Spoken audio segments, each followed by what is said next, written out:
Netflix, you don't need cable. Hop on YouTube, welcome to the hood table, where we chop up local and global events vocally. You don't really wanna miss out on these conversations. Just joke a little, laugh a little, get that wine in your system, fill your glass a little. Expose current events, talk trash a little. You never know, these opinions might clash a little. They addicted to the content, got them binge watching. You don't like it, then you want invited. Bet your friends watching in the house and your job parking lot before you clocking. They don't wanna miss a second of this HT content. Everybody think they got something to say, so it's an open invitation, bring it to the table. But if you come whack, just know we ain't buying in. We gon' probably turn your back and tell you sorry, try again, Yeah, welcome to the hood table. You don't need Netflix, you don't need cable. Yeah, welcome to the hood table. You don't need Netflix, you don't need cable.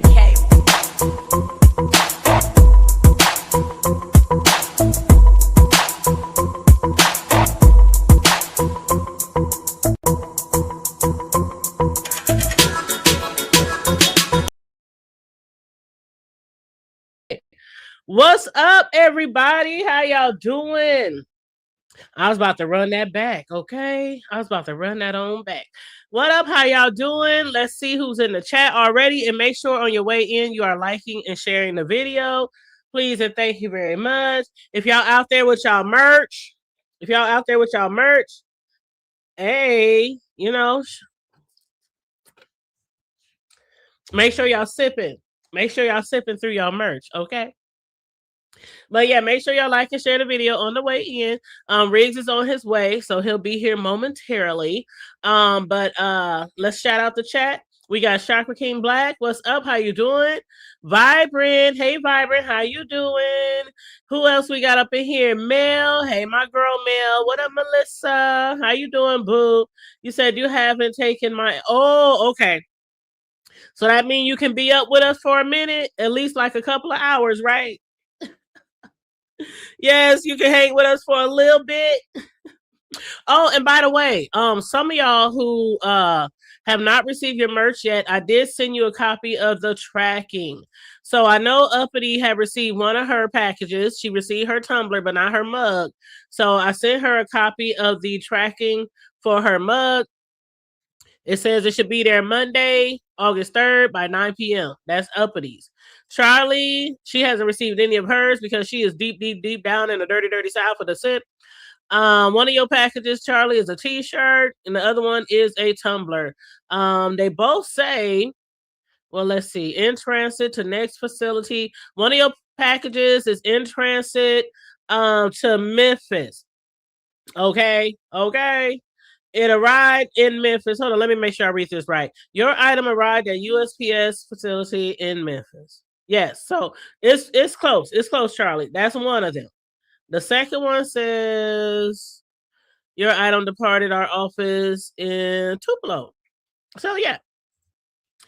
And Charlie always says where she lives, so I'm not doxing, right? I ain't released no information on Uppity because don't nobody know where she lives. So I ain't gonna, I'm gonna just say it'll be there Monday. Uppity ups. But yeah, so the packages who hasn't arrived yet, they should be there. So yes, I sound Mel better and better each and every day. Like literally each and every day. I'm still congested a little, stuff is still releasing from, all the gunk, right? It's still getting released, okay? But I'm still on antibiotics and I'm getting better. And, I sound better, I feel better, but every now and then I'll be under that cover like, oh my God. So, but I'm still getting better. And I think this is our guy. Let me just make sure. I'm pretty sure, but we got to make sure. Hey, Riggs. Is that you? Did I add him to the stage? Riggs? I see the banner. Are you there? Okay. Bet. How you doing? I'm doing good. That's good. That's good. That's good. That's good to hear. Is it real hot? It's 102 right now. Oh my God. And is that the temp, or do y'all get humidity out there? Do y'all have a feel like temp and a real temp? We don't really have no humidity today, but sometimes it do be like that though. I'm late because I I had my shit going at HT, and then my mic and everything wasn't hooking up, so I had to restart the computer. So that's why it took me a little minute, though. Well, I'm gonna let you know that is absolutely fine. That is okay with us. But I have been hearing that there has been some lagging on StreamYard, so I noticed it a little bit when I logged. That well, after this stream, I'm gonna get at you so you can tell me. Okay, yeah, because I was looking up the StreamYard way of doing it. I didn't know that. Yep. I guess there is a way you could do that, but anytime something like that would happen, I would definitely like, put it on private, whatever, and then just edit it in YouTube Studio. And that's probably why it took so long too. Yeah, that's probably why it took so long. It was taking forever, man. Oh gosh. Okay, Riggs, hold it down for me a second. It's good. One of my sick and shut-in relatives is calling me real quick. Yep. All right, so shout out to the chat, y'all. Glad y'all came through. You know what I'm saying? We the best Sunday show around this mug. You know what I'm talking about? Appreciate y'all being here, though. So we're going to be doing some trending topics tonight. So, hopefully y'all ready for that. You know what I'm saying? Let's see who we got up in here, though. Okay, I see the Chakra. You know what I'm saying? I'm going to go ahead and acknowledge your goofy ass. Shout out to Vibrant. You know what I'm saying? Shout out to Mel. You know what I'm saying? And, shit. They're going to come in. But, yeah, y'all, we finna get it cracking. I know y'all know what happened, the last time we had the Sunday show over on my platform, we ended up getting V-bombed, you know what I'm saying? So, that sucker shit, man. I tell y'all all the time, man, stay away from them suckers, man, but it seemed like they don't want to stay away from a real one, you feel? Yeah, so. Oh, shit. Go ahead, HD. What did I miss? What up, Mel? What she say? She said, I thought it was just my phone, but I keep getting I don't know. This StreamYard, I'm telling you, I hope they come out with something different, because some of the other things that I tried to use for streaming I didn't really like. I like StreamYard the most. It is the most expensive, but it just seemed like it's always one thing or another with StreamYard. So I don't know. I don't know. But yeah, welcome back, you guys. Glad to see you guys. Riggs, I was just letting everybody know before you came up. I sent tracking information to Uppity because she got one of her gifts. The other one's still on the way. Charlie, she's way down in the SIP, so her two are still on the way. I sent them the tracking information for that. But Uppity gave us some shout outs. I seen her in a couple of chats. I'm like, yeah, the hood table. She stood by her word. I got my package and I was Hey, shout out to Uppity for trusting the process, you feel me? Because a lot of people be thinking, mad days, motherfuckers gonna put their information out there. We ain't on that. And again, like, y'all can always use P.O. boxes and everything. If y'all feel a certain way, it's good, man. Ain't nobody tripping, but we ain't on that type of time, y'all. Absolutely. And TC, I did send her a book, one of my cousin's books, the other day, so her package should be to her by Wednesday. But I do got two more books that I'm going to give away probably tomorrow to anybody. Charged with shooting and killing a man who was found hiding under her child's bed early yesterday morning. WREG's Caitlin Barker is live in the neighborhood where the shooting took place with the latest on what happened. Caitlin? Good afternoon, Stephanie. This shooting took place here at around 1:40, hiding under a child's bed. When police arrived, they found the man dead near the front porch. Now, the woman, 36-year-old Kendra Scott, now faces multiple charges, including first-degree murder and employment of a firearm during the commission of a dangerous felony. The man who was shot has now been identified as Redarius Morton.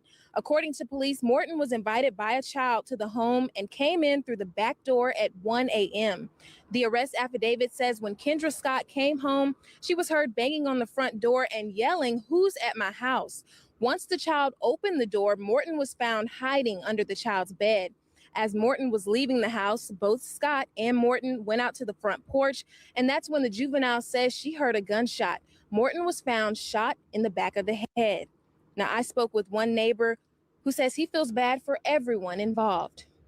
For the child, since her mama going to jail, the boy family since still walking away, and I guess I feel bad for the mama. She should have thought more. Now, I spoke to multiple neighbors who say that in this case, nobody wins. Now, we're actively working to confirm the age of the man that was involved and the juvenile, and we'll have more on that at 10 p.m. tonight. I'm Caitlin Barker reporting live for your news leader, WREG News Channel 3.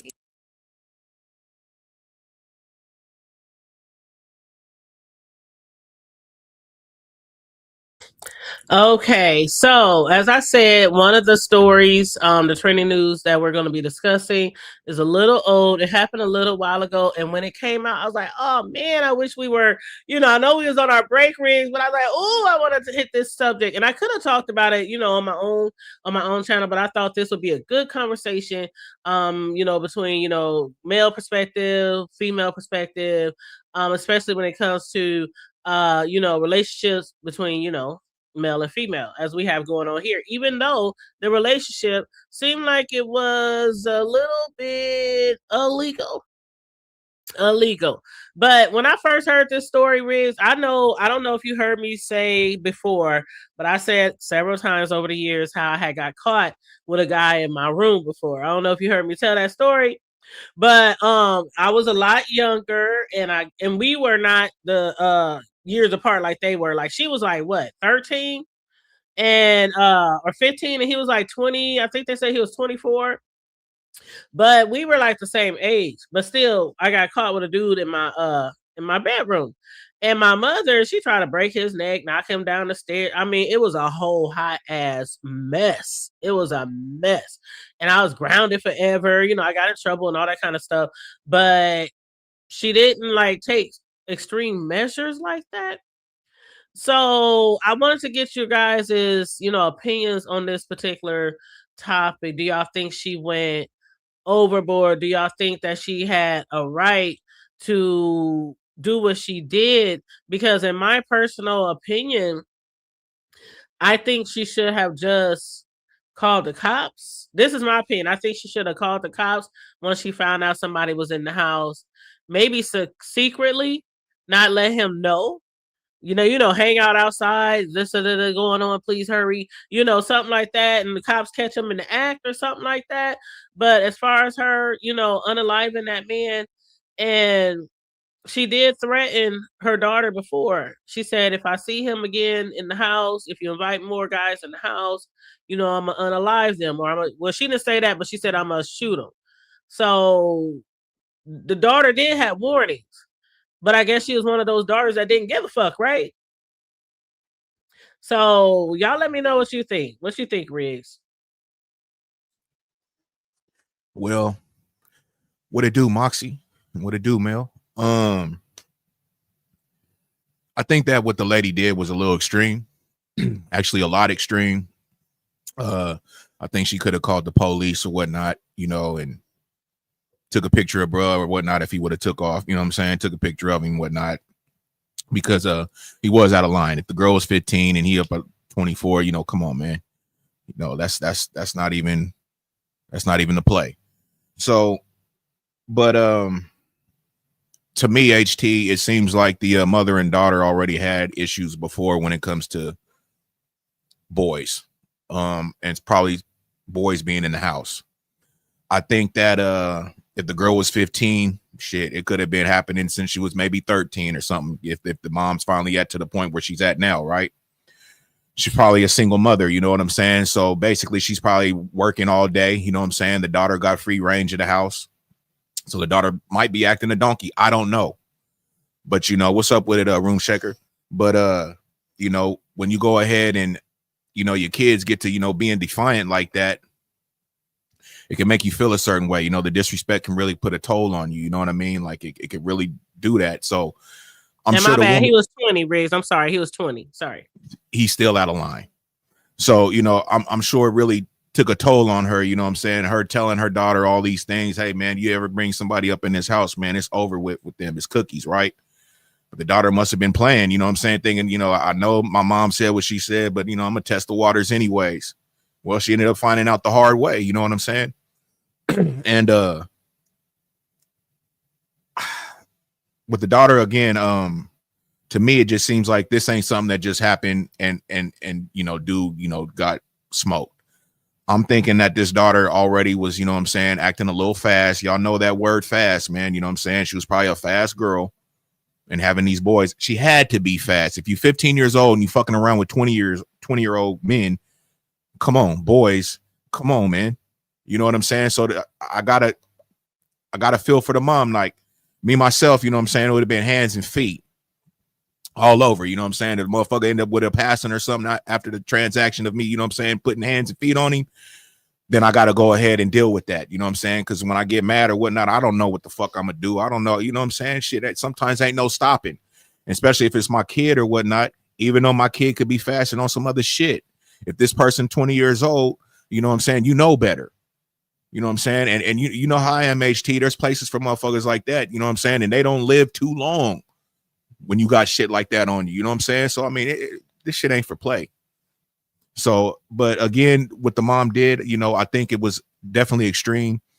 I don't really think that she's going to really have too much of a chance of really getting out of this, you know what I'm saying? Because the dude, from what I'm thinking, was already stepped out of the house, you know what I'm saying? And she went ahead and bucked him, you know what I'm saying, as he was out of the house, you feel me? So that's a whole different ball game, y'all. I know people say, hey, the person was in the house with the whoop.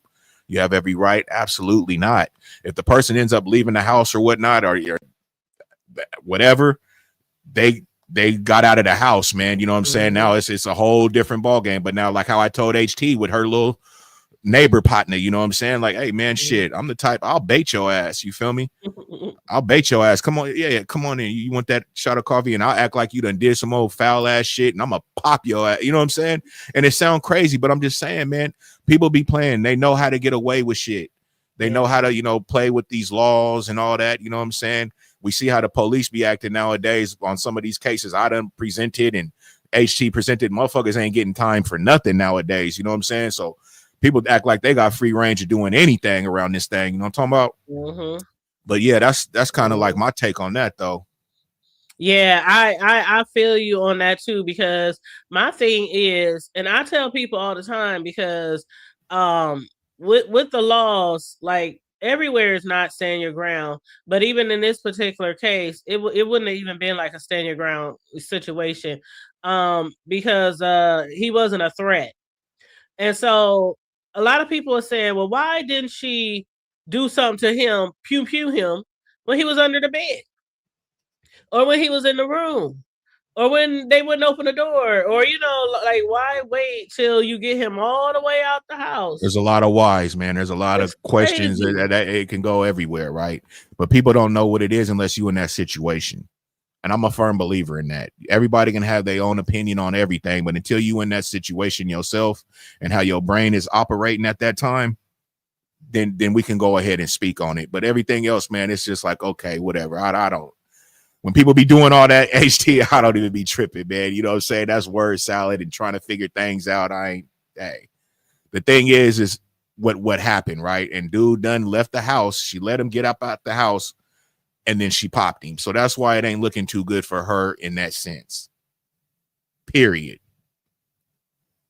And they did have it at $100,000 bond. I think it's still at $100,000. I tried to catch up and see if there was like some updated information, but I didn't see anything like that. But I would definitely want to know.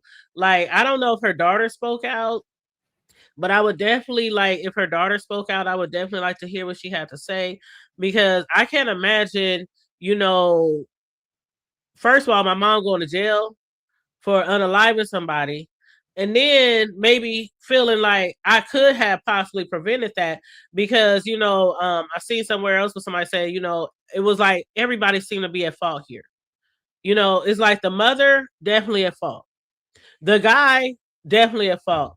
The daughter definitely at fault. Feels like, well, she's gonna carry this burden forever if her mom gets life or anything like that, because your mother told you stop letting grown men in her house, and she told you what she was gonna do, even though the mother shouldn't have done it.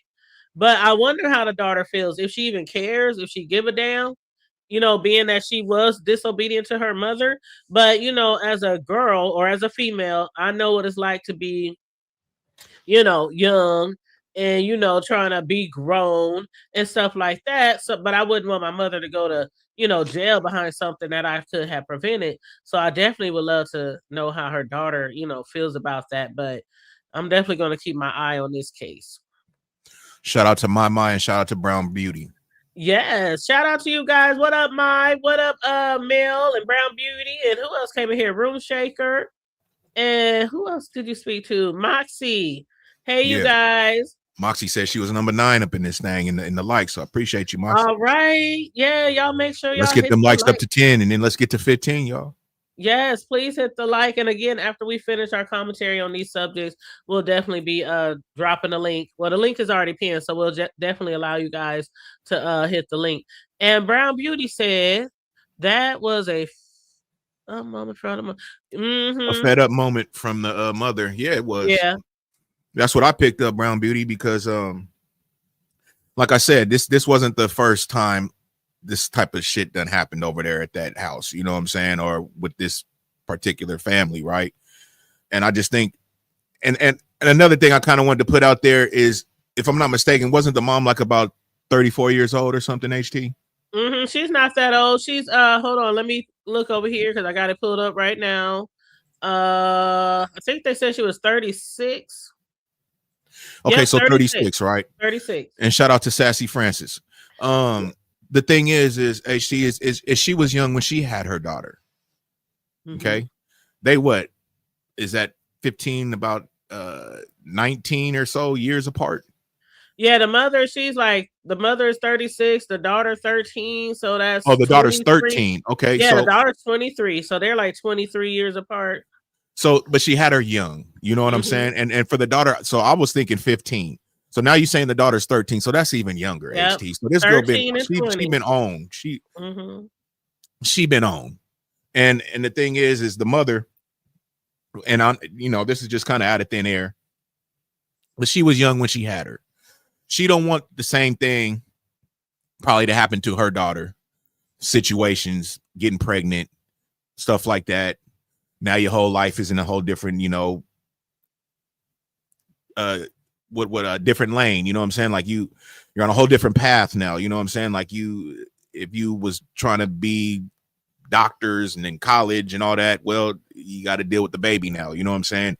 So I think the mom, was more on that type of hype too, you know what I'm saying? Like she knows what it is, and that's why she was really putting a hard line on her, like, man, I don't want no boys up in here, man. If you got to say that to your kids, right, that means there's an issue. That's not just something that just comes up. If I got to tell my son, hey, bro, man, I better not catch no chicks up over here, bro, that means you done effed up already. You know what I'm saying? Now I'm telling you. And if I told you before and I'm telling you again, bro, like it's getting a little bit, you know what I'm saying, out of hand, bro. You know what I'm saying? But now with the woman, though, and again, this is her daughter. This dude is 20 years old. This girl is 13 years old. You messing with her daughter. You know what I'm saying? You know better, bro. I can't be mad at her. You know what I'm saying? Getting upset and wanting to pop him. You don't know what a person is thinking. Was it extreme? Yes, but you don't know. You don't know people's backgrounds. You don't know what they've been through. You don't know what kind of trauma this lady done been through. You know what I'm saying? Or anything. We don't know. That's why it kind of be a little fucked up when we catch these clips, because it's a clip. It's a clip. You know what I'm saying? It ain't the whole story, but it's a clip. So we can only just go by the clip. Shout out to Uppity, man. Hey, Uppity, I sent you an Instagram tracking information for your other package. So it's on the way, but you got the tracking information in your Instagram, so you can check it too. But yep, I sent you that, babe. But yeah, another thing I want to say, the daughter, the lady said she did what she had to do. That was her. I did what I had to do. But it's I don't know. She felt that's what she had to do. I wouldn't have done that, but I wouldn't recommend doing that. But she felt like she had to do what she had to do. The teenage daughter did tell the police that she did invite the man over to her house. And she also told the police that her mother said if she sees a boy in her house, she will put a hole in his ass. Absolutely. And that's what the daughter later told the cops. And so that's why I'm thinking, like, I wonder how the daughter feels, because it's like, it sounds like she like, okay, yep, she did it. She said she gonna do it. This is what I'm picturing this little 13-year-old. Yeah, she said she's gonna put a hole in his ass, whoop, whoop, whoop. But another thing I have to say, Riggs, again, as a female, there were times in my life where I was young and I was approached by older guys, and sometimes I took the bait, sometimes I didn't. Now, I'm not trying to give this girl no excuse, because a lot of times girls can be fast and they just out there screwing around with anybody. But then we also have these predators that how they are. They groom these little kids and shit like that. But even still, if she was groomed, once your mother saw it the first time and you didn't listen, it's like you're continually disobeying her, disrespecting her home by continually being with this man. So it takes it to a whole nother level there, because it wasn't the first time, like you said. The first time I might give you a pass. Oh, this old ass motherfucker, he fucking around with you. Okay, da. But again, the first time, if that was me, I would have took a whole different route. A grown ass man with my little girl, I would have involved the cops the first time. So I don't know why the mother didn't do it the first time, especially knowing she's 13. 13. It's real young. Man. Hey, Charlie Boo, I sent you your tracking information too for your packages. They are on the way, honey. They are on the way. But both of you and Uppity got your tracking information in your IG. But yes. But they must have had a rocky situation. And I don't know. I don't know how to feel towards the mom. Like, I don't know what to feel bad or feel like, bitch, is you crazy? You shot that motherfucker in the back. Like, and you going to jail for the rest of your life for shooting somebody who was walking away from your house. Possible. Life's full of, choices. You know what I'm saying? So. Yep. But that's all I got to say on that. Again, we'll drop the link in the end if anybody wants to comment on the topics we're discussing. Reese, you got anything else to say about that before we? No, man. I just, I feel for the lady. The daughter, I hope this is a reality check for you. You know what I'm saying? You might be losing your mom to a stupid decision you done made when your mom done told you what it was. These kids need to cut that out, man. I got a really good relationship with my son. And, I really try to be as into his life, but I don't try to be the type to be like overbearing, because I know he's a person, right? But you got to have a good balance. You can't be a friend or anything like that. You have to be a parent, but you have to also let them be an individual. You know what I'm saying? And there's a way that you got to talk to your kids, man. You know what I mean? There's a way you got to talk to them. They're your kids. You should know your kids. You know what I'm saying? You should know how they will take in things that you say and how you say it. Because if you don't say it right, somebody out there in the streets is going to say it right, and they're going to go by everything that they say. You know what I'm saying? And obviously, I don't know what the connect was between the daughter and the mother, but for some reason, you know what I'm saying, it wasn't clicking. The daughter felt she can still do the little funny shit, and look at what happens. You know what I'm saying? So that's really the big picture. Basically, as parents, y'all, we just really need to be in tune with our kids. Don't be too quick to, you know what I'm saying, bash them and go hard on them. They are individuals, man. They're individuals, just like you as an individual. Remember when you was growing up and maybe you had misunderstandings with your parents because they wasn't understanding you. And we couldn't talk about it. We couldn't even question the authority. Don't be that. Don't fucking be that. You know what I'm saying? And that's one thing that I kind of pride myself on. You know what I'm saying? Like, my son could talk to me about anything. You know what I'm saying? He don't have to, but he knows he can. He's not going to be judged. He's not going to be ridiculed. He's going to have a real good conversation with his dad. You know what I'm saying? And his dad is going to tell him some real shit. His dad ain't going to just be, oh, son, you tripping, man. You, what the fuck? He ain't going to get that. He's not going to get that. You know what I'm saying? But yeah, that's all I got to say with that, man. Absolutely. And that is not just a message for young kids and parents, but also for people who have license or, who have, weapons at home. They say this all the time. People are in jail all the time. I hear people joke a lot about different situations. Oh, I would have done this, not this particular story, but just in other situations. I would have done this. I would have done that. And I'm like, don't y'all know the law? Like, you just can't do that. Like, well, if they, I don't care. And I'm like, and you could, you know how many people is behind bars for the rest of their life because, well, I got this and I'm going to use it. So, you know, you can't just use it in every situation.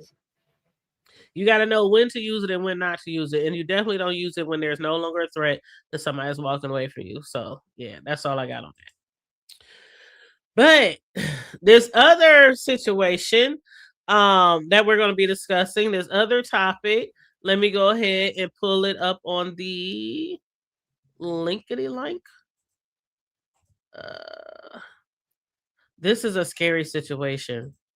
That's a fact, Brown Beauty. She wasn't threatened because she allowed him to leave. Once he was leaving, it's over with. Threat is over with. So you pulling out the pistol and doing your thizzle, you done put yourself in a whole different trick bag. That's a fact. Yep. And Mel said, yep, my dad put the fear of God in me to the point that I didn't even test the water when it came to stuff like that, child. Maybe if my stepchild, it was my mom who was always the disciplinarian for me. My stepdad was like, you do her, I do the boys. For one, he was like, well, she's not technically mine. I don't want to put my hands on her. And she's a girl. So facts. My mom got on me and he got on the boys that were his and theirs. But yeah, he didn't want to, I don't think I ever got even pinched by him my whole entire life. But yeah. But here we go. We're going to bring up this other story. And then after we finish this topic, we're going to open the floor to anybody who wants to get up here and hit the link and discuss either one of these topics with us. So let me go ahead and hit mute.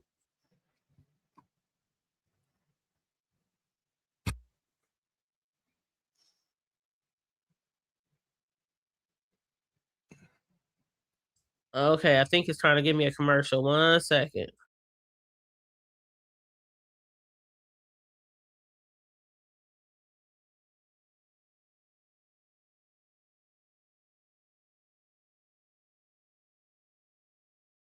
Makes it difficult. It's not bragging if it's Kohl's Cash. Earn Kohl's Cash on what you need, then spend it on what you want at Kohl's and Kohl's.com.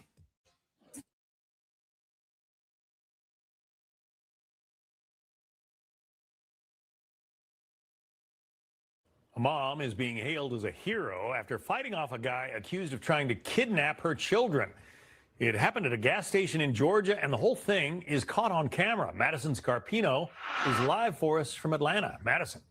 John, yeah, that mom was doing everything she could to protect her children, fighting off the shirtless, shoeless man with a gas pump. Now, this happened last week in Marietta, just outside of Atlanta. Video shows 30-year-old Jerron Tucker approaching the family's car. 2 kids were inside. Tucker eventually trying to open the car doors. He tries pulling out the kids from the back seat. One of the kids ends up jumping out of the car, running around as Tucker chases after them. The terrified mother doing whatever she could to keep him away from her kids. Thankfully, bystanders see what's happening. They step in, call 911. Tucker then goes back to his car and drives away. Thankfully, everyone was okay, but local police say things could have been a lot worse. We couldn't have asked for a better outcome. Everything worked perfectly, from the way the public stepped in to the way the mother defended her own children. And it's a great reminder to everyone to stay situationally aware. Something like this could happen anywhere. This isn't common here. And if it were to happen to you, would you be ready? Now, police did arrest Tucker just a short distance away from the gas station. And right now, he is still sitting in jail facing charges of kidnapping and simple assault. John. All right. Man, do you know how scary that shit is? Like, that fool out there, did they say no shoes? No shirt, no shoes, running around. Oh. Literally trying to snatch somebody's kids right in front of their eyes at the gas station. Like this for me, what I saw right here is truly terrifying for one. But I'm very, very, yes, very scary, my mind, very scary. But I'm so glad that the woman you know, she was able to kind of, you know, hold him off with the gasoline or the gas pump or whatever. But just imagine you over there just pumping your gas and some guy walks up to you and he's opening the doors, like trying to pull your kids out the fucking car. Like, dude, what the fuck? That is so scary. I cannot imagine. And the kids getting out running around, they scared. I mean, I'm glad other people showed up too, but I'm like, damn, you was out there in the middle of the night. This is the perfect example of you gotta have your eyes, like your neck on a, what do they call it, Riggs? Have your neck on a swivel. On a swivel. Yes, you gotta definitely have your neck on a swivel, especially if you out there late at night, ladies, early in the morning, you know, and not just at the gas station, taking out the trash, pulling out your car out the garage, walking into work. You always have to keep your head on the swivel. This lady, they were very lucky. They were very lucky. And what I might say, I'll do anything, girl. Anything. I would have dumped all that gasoline all over that fool and lit his ass. Well, no, because the kids and everything else would have probably blew up too. But you know, I still would have probably drenched his ass. But yeah, I think she handled that perfectly. But still, that is a very, very scary situation. And I just hope you know, they know how thankful they are, which I'm sure they probably do. But yeah. What you got, Riggs? You ready for this? Uh-oh. I think it's a bunch of bullshit. You do? And let me tell you why. Uh-oh, let me take a sip. Yeah, go on and take you a sip. Because if she didn't know this cat, right? And he opening up doors. And these kids is running around the car instead of running into a fucking gas station and being like, hey, this man out here tripping. Or the other kid, you got this lady with a gas pump trying to fend off this motherfucker. He out here with no shirt on. She fucking with a J-Cat. She know who the hell that motherfucker was. Look, these motherfuckers need to stop playing with me. That's what I'm saying. When it comes to these clips and shit, HT, boy, I don't look. These motherfuckers is wilding. She knew who the fuck that was. Them kids knew who that was. You think and then for that, so? Absolutely. And for him, that's why he opening up back doors. The kid running around the car.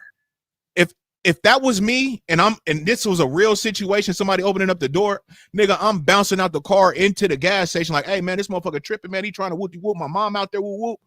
Off top, I'm not running around a car like a cartoon. And then she fending him off with a gas pump. Come on, bro. And then they don't really have too much of an update after that. Oh, he's sitting in jail. Woo woo. Man, stop fucking playing with me. They show these two cats come walking out, you know what I'm saying? Like they done broke the shit up or whatnot.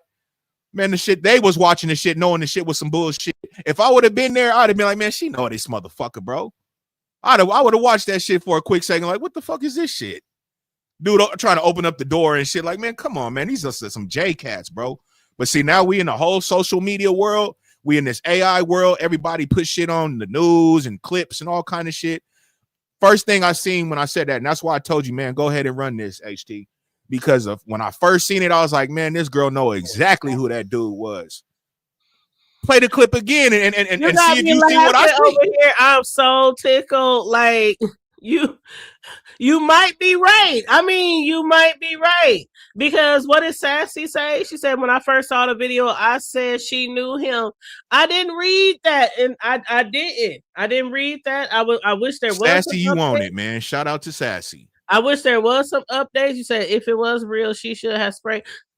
That's a fact, Charlie. What we do? I said I would have sprayed the gas on them. That's what I would have done. Charlie, you, my said, man, I would protect my kids. Whoop, whoop, whoop, and you fending off with a gas pump. Come on, man. You should have been swinging that gas pump. You know what I'm saying? Like trying to knock his head off. I don't know. You should have been screaming and yelling, "Hey, this motherfucker trying to take my kids! Hey, this motherfucker over here!" None of that. You knew who that was. They was J-Cats, bro. She done had fucking many nights with this motherfucker, man. Them kids done seen him all up in their refrigerator and shit. They know, man. Not baby boy. Not man, you just a baby boy. You know what? I'm gonna have to watch that. I'm gonna have to, you know what? I'm gonna have to keep my eye on this story. I'm so for real after what Riz just said. because I know I would have been. See, I wish we could hear the sound too, but we couldn't hear the sound. So but yeah, I wish I could have heard the sound too. But me personally, if that was me, like I said before, I would have took that gas and I would have, just put it all over him. You would have been as far screaming and as hollering, HT. the tire iron and shit, Charlie. I don't know if you would have got a chance to get to the trunk, but see. But then again, I always have my shit on me too. But still, we had a gas pump. So yeah, the craziest thing probably would have been to try to keep him off with some the gas thing or whatever. And that one child seemed old enough where they did seem like they could run into the store. I know there was some younger ones in the car too that he was trying to snatch out. But yeah, I don't know why that child was running back and forth around and behind it. You said like a cartoon, Reese. I cannot. I'm just saying, though. You know what I'm talking about? I can. I'm really over Shout here out to trying the chat, on my man. Shout out laugh. to the chat. Yeah, I would have been screaming too. And like I said, there was no sound because it was good thing we do got footage because they caught up with the guy. They did catch up with the guy. But some cameras they just don't have the sounds at the at the gas stations and stuff like that. But I would have, I would have been screaming and everything. Help, help. I would have been screaming like Look at Mel. Look at Mel. That's right, Mel. Honk the horn. I would have had my kids honking the horn. Man, you would have hit that panic button on your key, all that shit. Your lights would have been flashing and everything. Man. Come on, man. Yeah. But I don't know, Riggs. I don't know if they knew each other. That's right. That's right. I don't know. You might be right, though. You might be right. But Sassy said, yep, he would have had gas all over him. So when he got where he was going, he had to put that lighter. Child. Right. I literally just redballed it back after Riggs said that. And then Charlie said, before I got my place, I used to keep a slugger in the front of my car. I love that little T-ball bat. Man, there's always a bat in somebody's car in the front by the front door. I used to have old school. I used to have a nice old bat. It was hard as fuck too. But I don't know what happened to that damn bat. But yeah, I used to keep a bat too behind the door. Child. But now I just But it's crazy how even like when my kids was growing up, Riggs, they always knew where the weapons were, right? Not the pistols. But like the knives and things like that. The Michael Myers knife. Yeah. They always knew where those were. Yeah. Like, okay, there's one here, like all around the house. Right. Weapons all around the house. Because you never know. And that's the craziest part. Like when we be watching these movies and shit, and people's houses begin. First of all, if I see another goddamn movie and somebody breaking in and ain't nobody got no security alarm, ain't nobody got no cameras, no ring, no nothing. I'm like, what the hell? Okay, so HT, so now I got to ask you something, right? Mm-hmm. Because you just said something. So you said in your house, you let your kids know where the weapons was and all that, right? So let me go ahead and put you in this scenario that we just seen this, you know what I'm saying, Hutch in, right? If your boys was in the car and this dude over here trying to open up the car door, is your boys going to run around the car, or are they going to run, scream, yell, or go into the gas station, let somebody know something, run into them cats like, hey, man, we don't know this dude. He over here tripping. We need y'all help. You know what I'm saying? Come on, HT.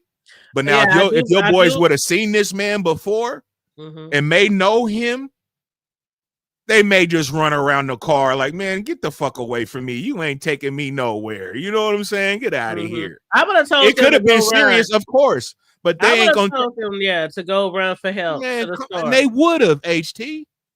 You mom, bro. They ain't finna go for that shit. Yeah, I would have told them run to the store because you could easily jump in your car and ram that motherfucker over if he start going for your kids to the door. Or you could block his car so he couldn't move. I mean, there's several things that could have been done, if the kids try to run for help. There are several things that could be done. But definitely one of them kids, somebody should have been honking on that horn and whatnot. And like I said, we have no sound. So we don't know what was said.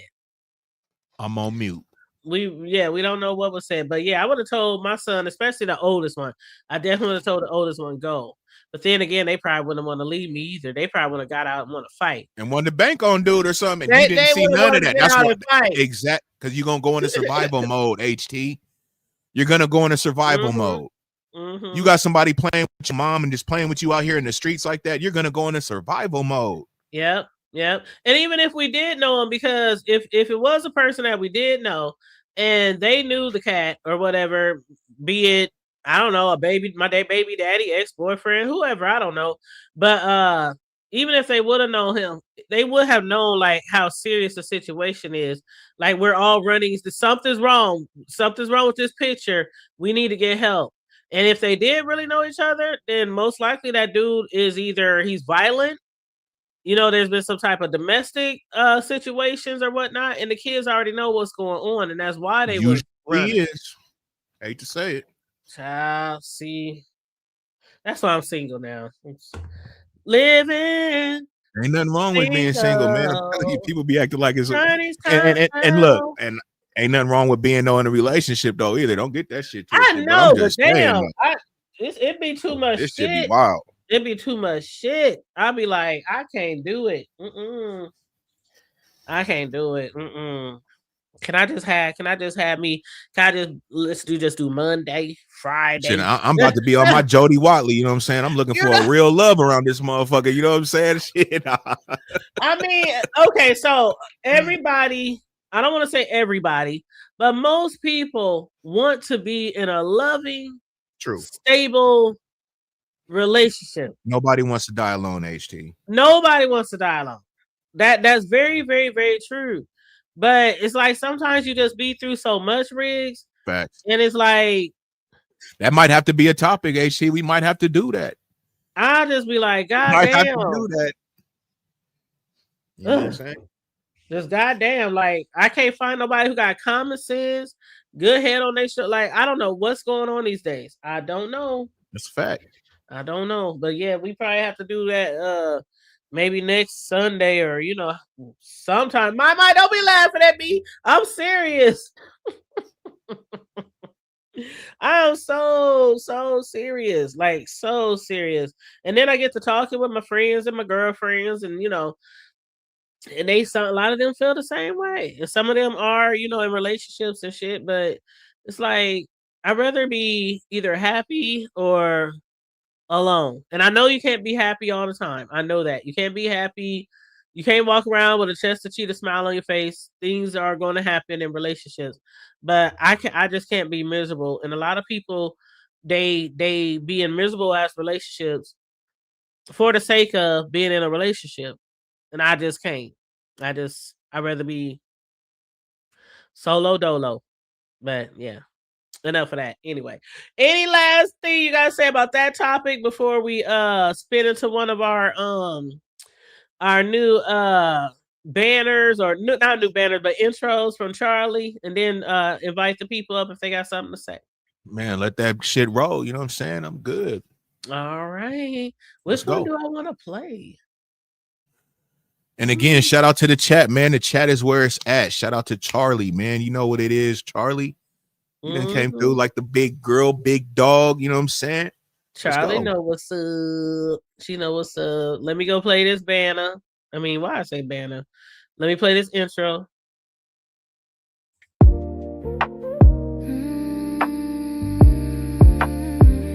Welcome to the show, from the block to the hood table. Join the conversation. Introducing your host, Mr. Sexy Side Profile Man himself. The one, the only. This the big rig slaps, the beautiful cake decorating diva herself. The one, the only. The hood table. Grabbing seats and strapping, get ready for this conversation. From the hood to the White House and all topics in between. From education to relationship to parenting to trending and celebrity news that you can use. Grab your seats and strap in, get ready for this conversation. From the hood to the White House and all topics in between. Sit back, grab your drink, let's get it, let's go. Thank you for the support, we appreciate you. Don't forget to subscribe, like, and share. From the block to the hood table, with big red slaps and the hood table. Welcome to the show, from the block to the hood table. Join the conversation. Introducing your host, Mr. Sexy Side Profile Man himself. The one, the only, Mr. Big Rig Slaps, the beautiful cake decorating diva herself. The one, the only, the hood table. Grab your seat to strap in, get ready for this conversation. From the hood to the White House and all topics in between. From education to relationship to parenting to trending and celebrity news that you can use. Sit back, grab your seat to strap in, get ready for this conversation. From the hood to the White House and all topics in between. Sit back, grab your drink, let's get it, let's go. Thank you for the support, we appreciate you. Don't forget to subscribe, like, and share. From the block to the hood table, with big red slaps in the hood table. Hey. Yes. That's what it do. Come through, Charlie. From the hood table. Is that Charlie? Is that you, babe? Yes. That is a Charlie. That is a me. Yes, Charlie. I be trying to tell y'all, trying to tell them, don't be sleeping on Charlie if y'all need some intros, okay? Okay, and let me tell y'all something. I gotta tell you, man, when y'all was talking about that was this right, I didn't catch on till Rig said it. I was like, sure enough, that is some fake stuff. That is for real, because she would have sprayed him with that gas all up in the face. All up in the face. I'm gonna have to go back and watch it. I did not see that at all. I didn't take that away from that, but y'all could be right. But yeah, I definitely would have taken that pump and all over that fool. Like that one dude, y'all remember that video where the people tried to pull up on this one guy at the gas station, and he straight up just all over the car, inside the car, all over the people? I'd have been like that. See, if my kids wasn't there, I probably would have lit something on him if he was trying to just grab my car, my purse, or something. But yeah, that's why you gotta have some weapons on you. And I'm not trying to promote people to always, get you a pistol or whatever. But sometimes, man, sometimes you just don't never know. That's the whole reason why I started buying them, was because I'd rather be caught with it than caught without it.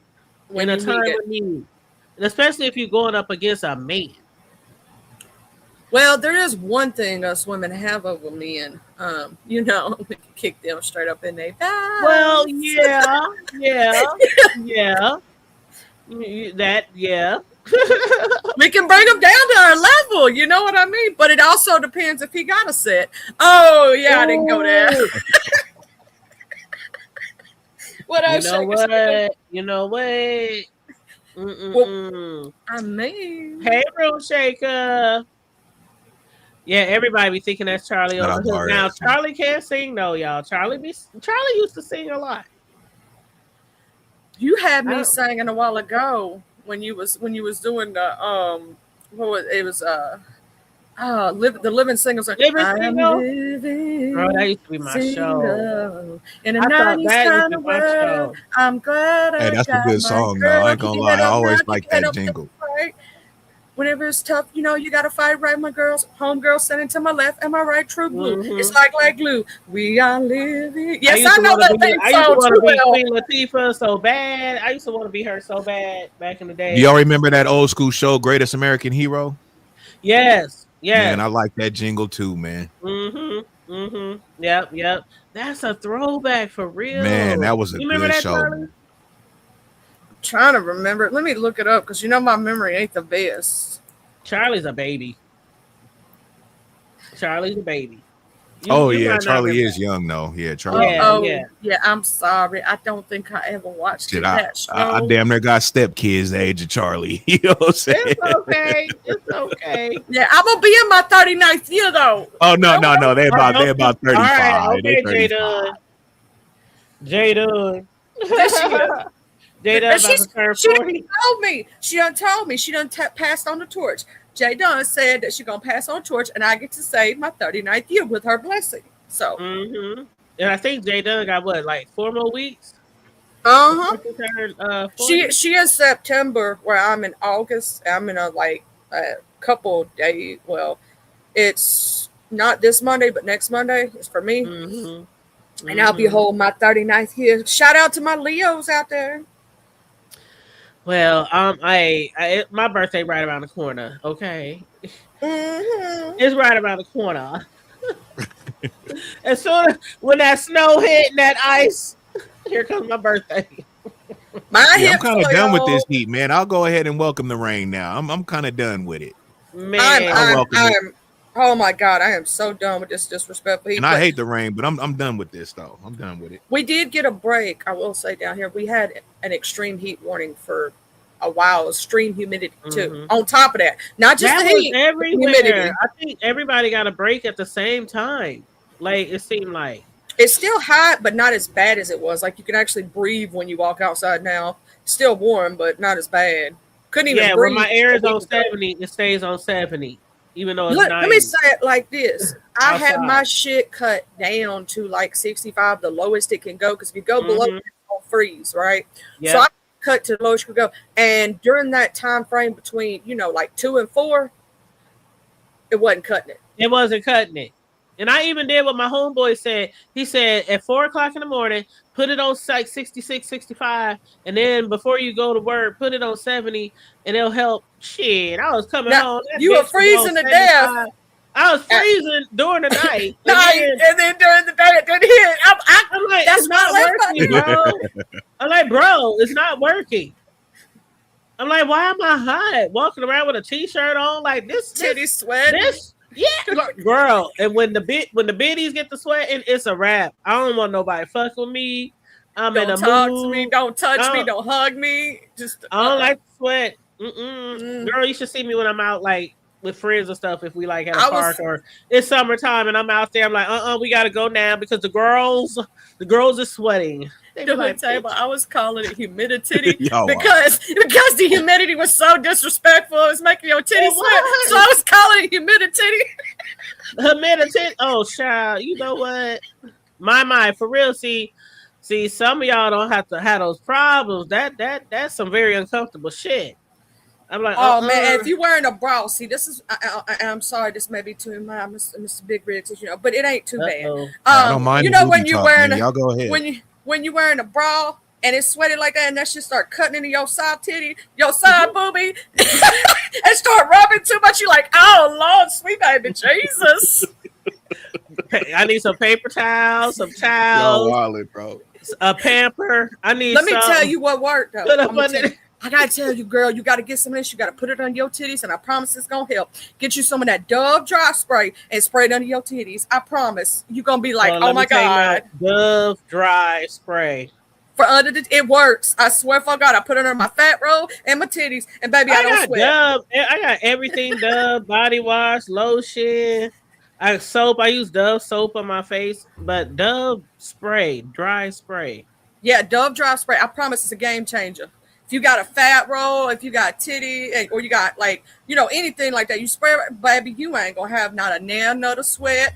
I ain't never stank, but if you is a stanky bitch, it'll gonna help you too. Oh, God damn. Yo, Wally, bro. This is crazy. I know, I'm gonna make you smile and laugh. He said, "Well, my stinking bitches." Right. Put some Dove spray. I'm waiting for that remix. Man, you know what? Dove spray. Spin that Dove spray. I'm gonna take Charlie's word for it. I don't need no stinking ass bitches trying to, tell me if it works or not either. Wash your shit. No shit. Wash your shit. Wash your shit. Hey, you know what? Don't forget to dry that shit. Because you know what? Hold on. I gotta go grab something. I'll be right back. Okay, I'm gonna make Big Rick laugh some more and people laugh.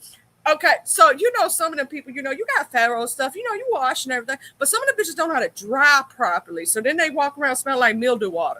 Man, that's crazy, Charlie. That's I'm crazy. like, you gotta be able to dry. And then you got to use, I'm going to give you another little thing. You got thick thighs to save lives, right, babies? Get y'all, deodorant sticks do work for this, keeps the friction from happening. They got something called, it's by Gold Bond, friction relief. Baby, that's the best lifesaver for some thick thighs to save lives. Ooh, look at that. That's so cute. Y'all see it? Yep. Hold up.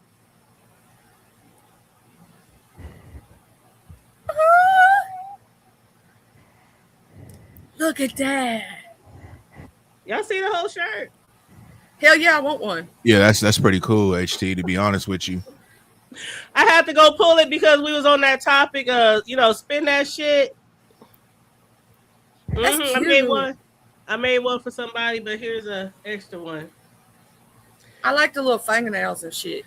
Yes, all the bling. Hey, you should be trying to team up with some of them little smoke shops and liquor stores, HT. See if they want you to do some sayings or something for them, you know what I'm saying? And they put your merchandise in their stores because you got some clean quality for real. Don't give me no ideas. I'm telling you, one of them smoke shops, show them what you do, like that shirt right there, and be like, hey man, if y'all got anything y'all want printed on some shit or whatnot, let's network, you know what I'm saying? They'll fuck with you though, because they may want you to make some fake Nike, some fake Louis Vuitton shirts. Some, I'm being real with you though. I ain't bullshitting. Yeah. But besides that, just the whole your graphic and everything, like how you got spin that shit, whatever new saying, new song come out. You know how they used to do back in the days with Bart Simpson and shit. He was a Raider, he was a 49er, he was MC Hammer, he was everything. He was everything. He was everything. I used to love Bart Simpson. Oh my God. But yeah, that's a good idea. Shirt, though. I ain't even gonna bullshit you. Thank you. I just be making stuff all the time. Then I just be putting it on Facebook or putting it on my social media, So yeah. I really do think Riggs has got a good idea with that, though. You should go around and talk to some of the people because I'm a hustler, Charlie. Trust me, I know it's a good idea, and I know that the motherfuckers would bite on it. You know what I'm saying? You just got to go to the right little spot. Like they gonna bite on that. Go to them head shops and smoke shops. If you do like a graphic, let's say you do a shirt that has like the little funny mushrooms, like the smoke kind, you know what I'm saying? Or like out there a little bit, and you can do it easy. They're real. All that spaceship, astronaut men, all that bullshit, man, all that shit. They'll eat that shit up, and they love anything. And throw a catchy saying or something on there. It's over with. Yeah, we do got some. We got a lot of the smoke shops. As a matter of fact, there's one right down the street from me, not too far. And if they sell shirts and clothes up in there, man, bring them some of your stuff and be like, look, I could do whatever y'all want. You know what I'm saying? Let's network. Let's get this paper. Yep. They're gonna be like, oh, okay, shit. That's a good idea. Yes, my boo said the hood table go get that money, girl. Yes. And that first one, that was a situation we were talking about.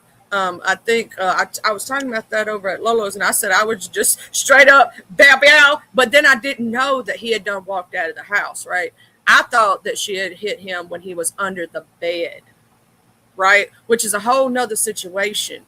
And like y'all were saying about that, like he's already walked away. You can't do that now. I'm sorry, because you done missed your opportunity and your chance to make it illegal and a good one.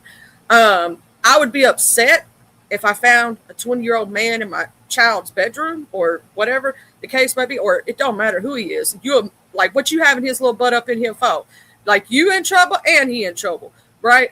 But where he was walking away, you can't do that. I don't care how angry you are. See, that's why some people don't need a peace, because they have anger issues and they don't realize you only pull that for certain things. And not to mention, people don't realize the psychological effects of after the fact of what it's going to do to you when you take another life, regardless if you felt justified in the moment or not.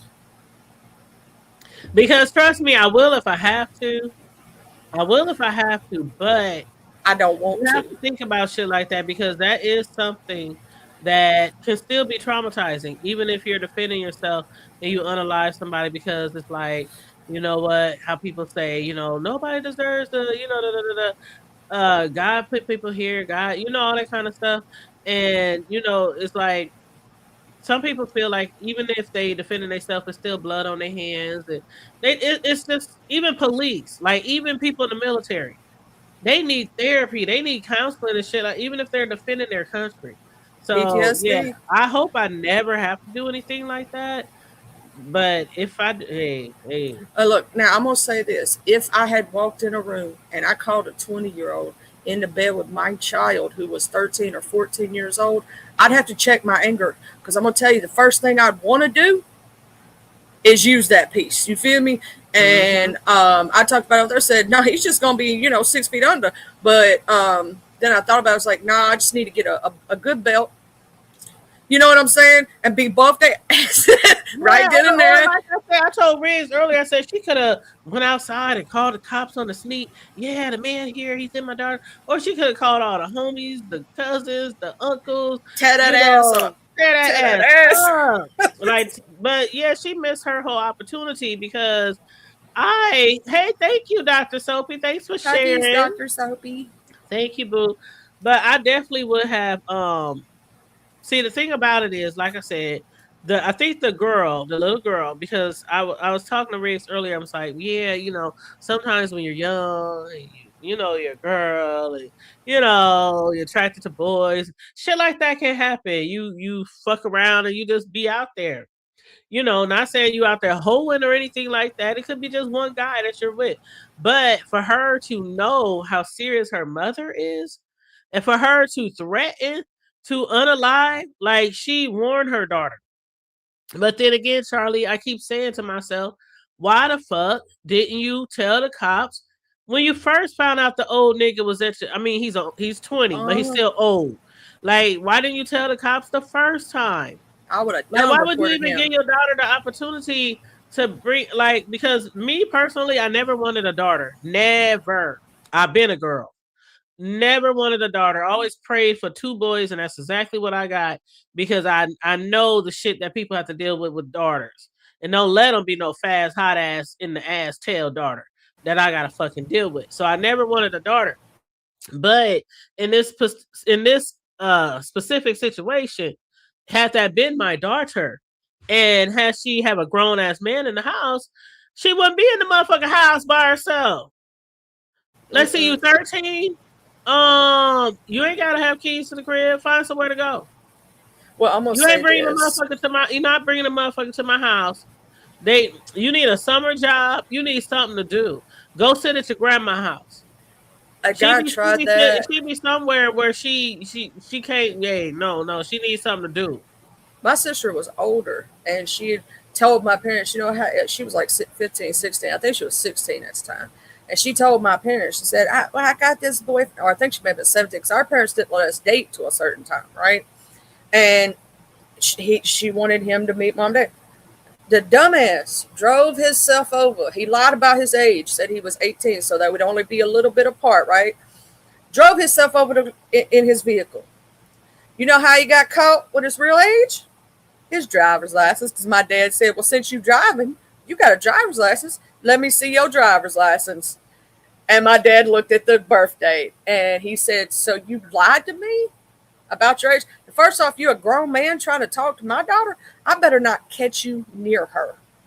If I catch you near her, I'm going to the justice of the peace. You going down, and I ain't playing with you. And they didn't see each other again for another couple of years until after she turned 18. They did eventually get back together, but he didn't look at her the wrong way because also he had to bring my dad's cousin in the passenger seat. And my dad's cousin looked at him, are you freaking crazy? You're dating his daughter? And yeah, so he got on. But, you know, it also comes down to my sister she was hot in the tail. She never snuck a dude in the house. She knew better. She knew better than to do some stuff like that. Like, she would try to sneak away while at school doing that stuff. But she knew better than to bring it to the home. Because, yeah. I brought niggas to my home. And matter of fact, I don't know why I'm saying nigga, but he was at my home a lot. Might as well be niggas. But anyway, my brothers, I told this story before. My brothers used to help me sneak in this food, and it was so funny because, you know, in hindsight, but at the time, like what we would do was, because you know how sometimes you have little brothers or you know little sisters, and y'all be. It ain't right, but you sometimes blackmail each other. Mine did it to me. If you don't help me do, I'm gonna tell mama you did. You know, it's one of those situations, right? So my brother, the one next under me, he's like probably 6 years younger than me. He would like be downstairs on the sofa with his covers or blanket or whatever, and a dude would come in and they would sneak him in, and then they would put the dude under the cover. And he would walk up the stairs to my room. And they had to walk past my mother's room so to get to my room. So that's what they would do. And so my mother they never figured it out. But one day, and he was spending the night too, Charlie. He was spending the night. And one day, we was up early. This was so stupid. We shouldn't have even got busted. But we got up early and we were studying for a fucking test. And we thought we was whispering really softly, but evidently she heard us. And so she just started banging on my door. And then I was like, yes. She was like, what you doing, Pooh? What you doing? I'm like, nothing. Who you talking to? Nobody, nobody. Myself. And she was like, you need to get your butt down here and wash these dishes before you go to school. I already knew I was caught. Because one thing my mama did not allow was dishes in the sink at night. I knew there wasn't no dishes in the goddamn sink. You need to wash some dishes before you go. She just wanted you to open that door. I opened that door and I already knew when I started walking down the stairs. I got down like 2 stairs. All I hear is pop, pop, pop, pop, pop. He's screaming and oh, in hindsight, that shit was funny. But at the time, I thought she was going to your mama whooped his ass. He was in my closet and he didn't have nowhere to go. She was just like, bah, bah, bah, bah, what did you do? Man, she was tearing his ass up. And he lucky my stepdad wasn't there because my stepdad had to be at work at like 5 a.m.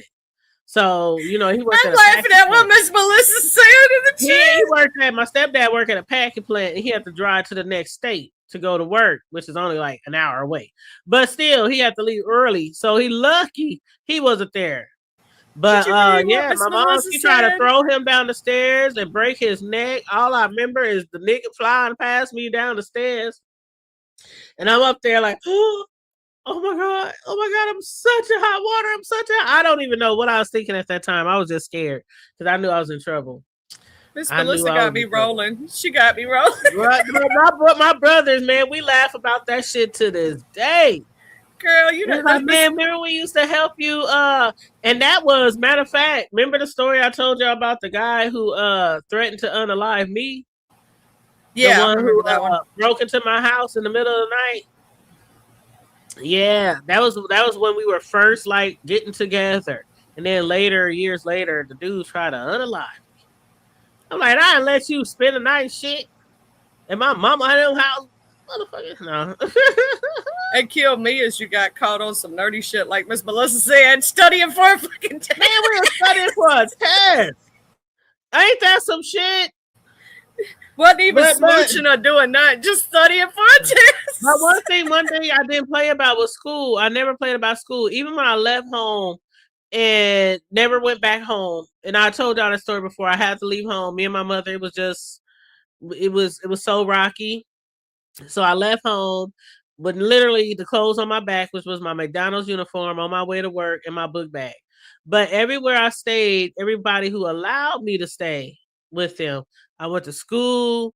I would write fake bus pass notes, put my mama's signature on all kind of bullshit, just to make sure I got to school every single day and graduated on time and everything. But of course, I was broke.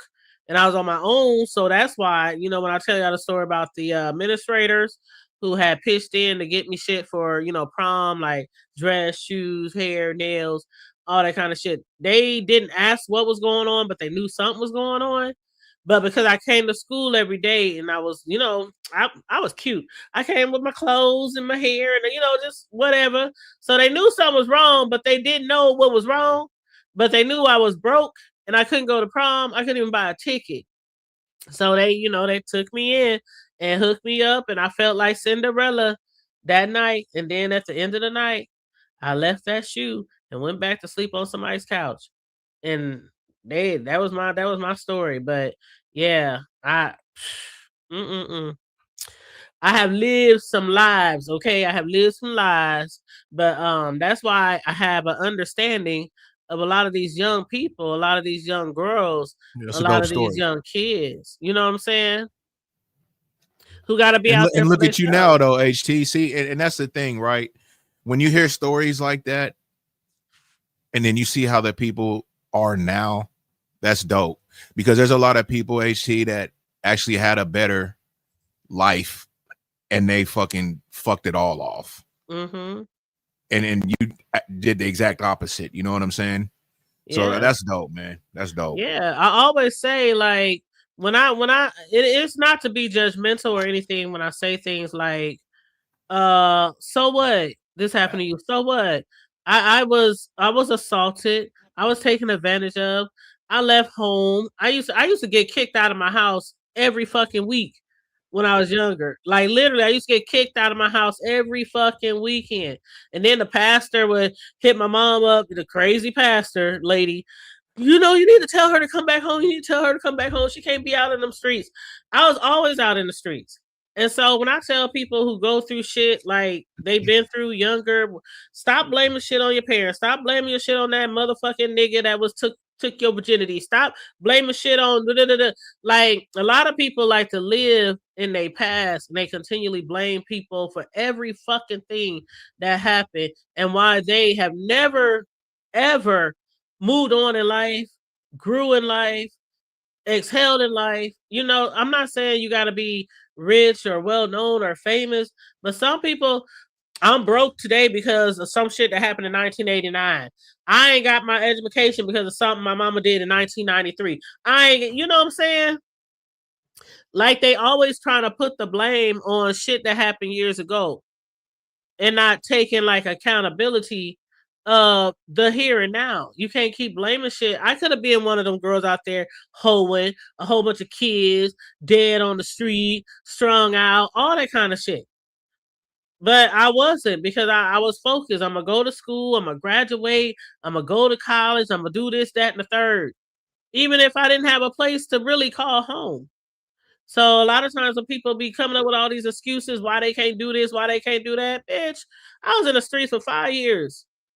Like, and I was doing all kind of shit. I was hustling my ass off, like hustling in the streets.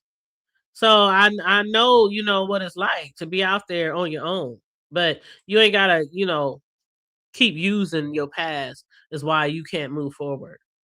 And there's that counseling thing too, therapy.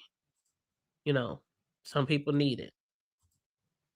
But anyway, that's my little rant. That's the God honest truth though. Like you can't, like your past. Oh, go ahead. Who's here? Oh, is this Mel? Mel. Hey, baby. Hey, Miss Melissa. Hey, I'm up here while I'm coherent. I know she ain't took her. What's that stuff you be taking? Look, I just took it. That's why I was. Let me go and hop up here for a minute while I'm still coherent. She's like, I'm coherent. You made me laugh in that chat so hard about spit my drink out though about that nerd thing. They didn't got taught them some carried one. No. I'm picturing y'all studying for a math test. Oh, when Reed was up there counting like how old the lady is. No, I'm picturing you getting caught. You thinking y'all being quiet studying for y'all test. Oh. And you end up telling some, no, you gotta carry the one. It wasn't even a math test. It was like history or science. It was some dumbass shit too. That I never needed the rest of my life. And it's funny because it's cute. It's like a cute you got cut. Girl, that was one of the incidents where my mom was like, I'm tired of you. I'm tired of you. I mean, I knew she was strict because of the church, but I didn't really picture her as being somebody that like whooped y'all. Oh, yeah, girl. My mom used to beat my ass. And see, that was like one of the last straws was when we was this close to fighting. Like when I say this close to fighting. She tried to whoop me when I was like 16 or and a half or something with a belt. I mean, I'm 16, I'm full grown, bow. I'm like, I'm a little grown ass woman. And you trying to whoop me? You need to take your pants off. Like my mama did that shit when we was younger. Take your pants off. You know, that's what they did back in the day. Not every parent, but take your pants off. I'm gonna whoop you. You ain't whooping shit. And my auntie, you know my cousin Fee, right? The one that was on the show with us for my birthday, the one down in Texas. It was her mama that saved my mama. Okay. Because she was right there with her boyfriend, my auntie. And she took that belt and she tried to whoop me. And I snatched that belt and wrenched that mug back. And my auntie jumped right in. Oh, please, just go.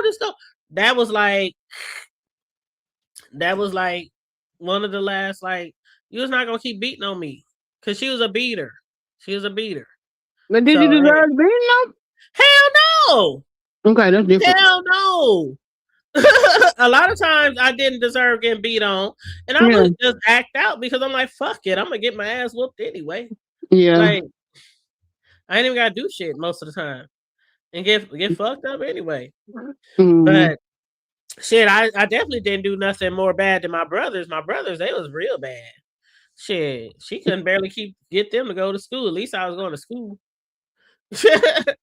But no, she was one of those. I think she was really strict on me because her fear was of me having kids at a young age, being a young mother. This was a big fear of hers, and being that she was in church too, she always preached on if you have sex, if you know, she was raised in that type of church that, you know, I grew up in. You know, remember I told y'all the pastor kept coming to us in the project.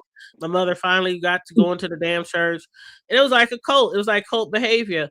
And she didn't want me to get pregnant. She didn't want me to have boyfriends. She didn't want me. So she was really, really, really, really strict, and too strict because a lot of times I wasn't doing shit, but she always thought I was doing shit.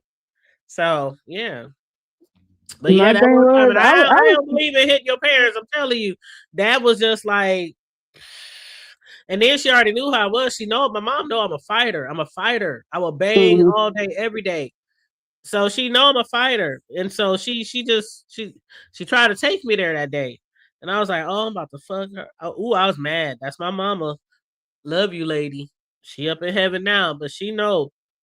She was like, oh, I done fucked up now, because she saw my auntie jumped in between us. She knew I was about to thrash her ass with that belt. And again, I don't believe in hitting on your parents, but that was one of those times where I just had it up to here with the beatings, and I was like, you ain't gonna beat me today. And then like a little while later, I just left. I just took off and never went back.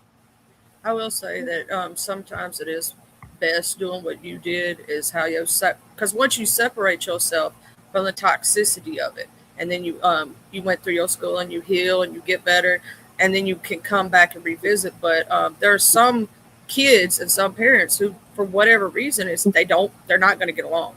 Like my sister, she was hard-headed like that. No matter what they tried to teach her, what they tried to do, she wasn't going to listen to nobody. She knew she was grown, and that's all she knew. You know what I'm saying?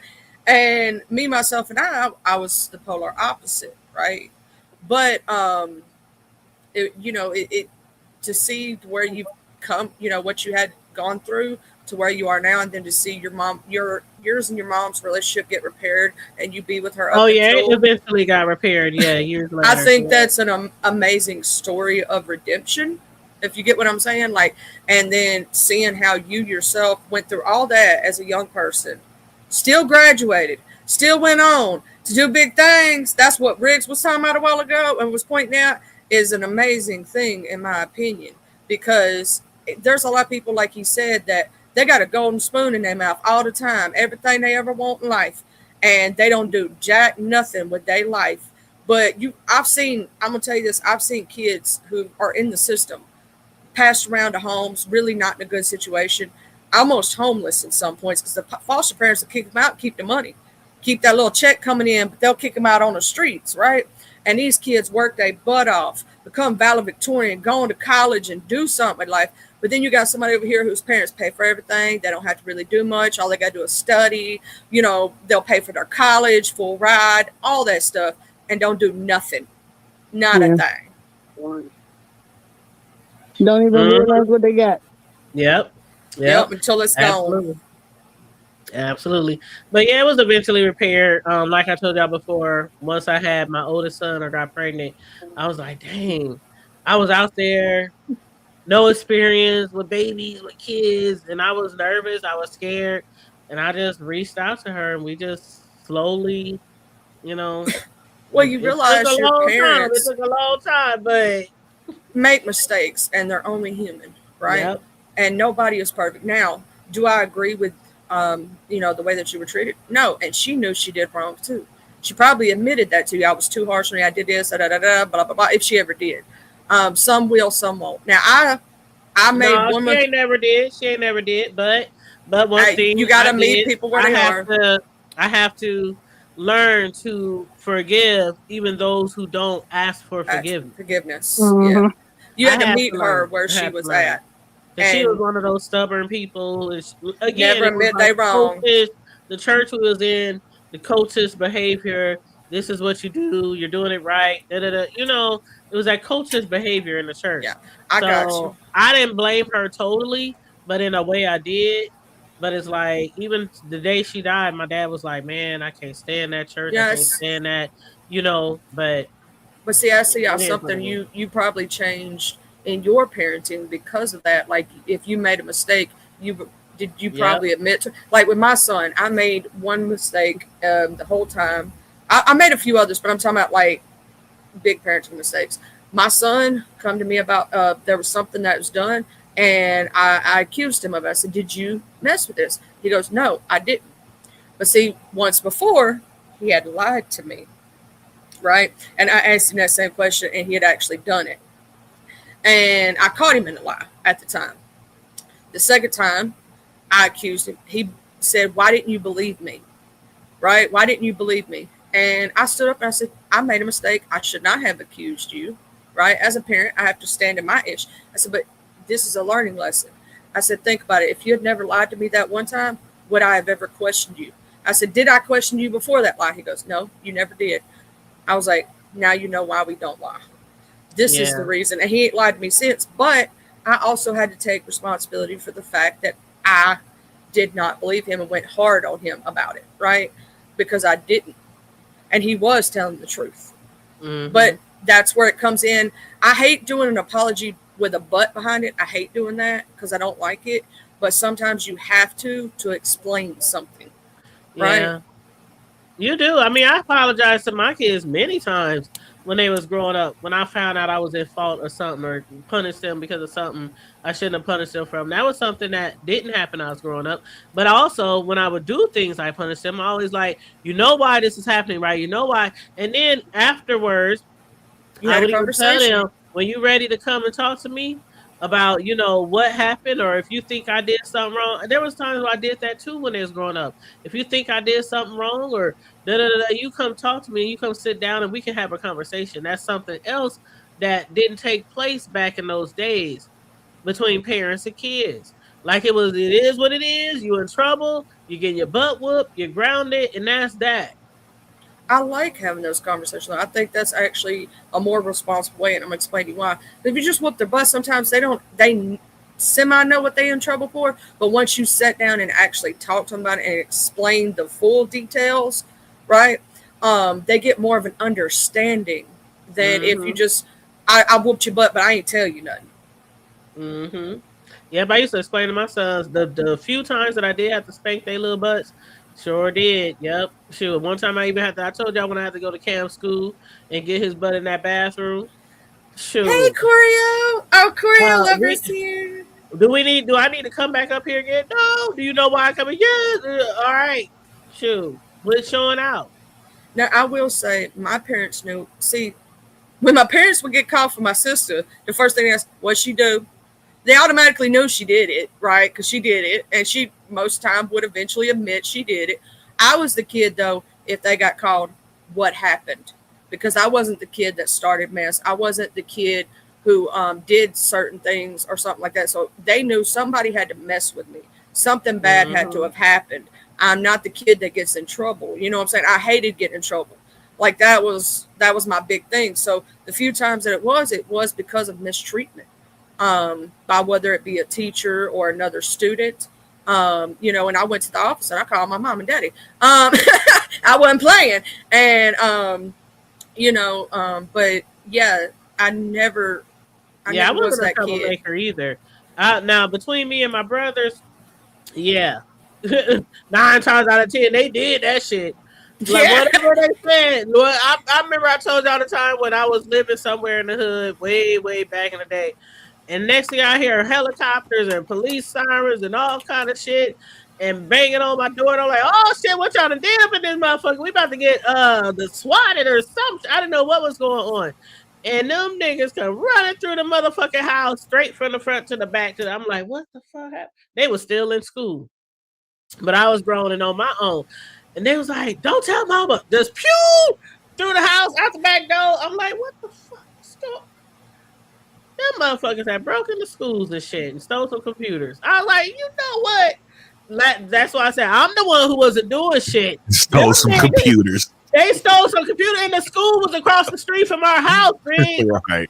The school was across the street from our house. They literally broke into a school and got chased, and they knew our house was right across the street because I was staying with a whole bunch of roommates at that time. Came running through the motherfucking house, front door, back door. We wake up the next morning, them motherfuckers still in the damn doghouse in the back of the house, like a literal doghouse, hide, sleep. I'm like, I know somebody who did that once with a little kid's playhouse. They slept up in the little kids' like, you know, those little big houses they have, you know, when we was little kids with the little plastic. It was pretty big though. There were some big ones. I remember my partner had a big ass one. Mm-hmm. It was huge. I know somebody who did that. They went up in somebody's backyard, They had to laid up literally in build that that thing, thing. and went to sleep. The doghouse that was in the back of our yard. What it do, was already Melanated? What there. it do?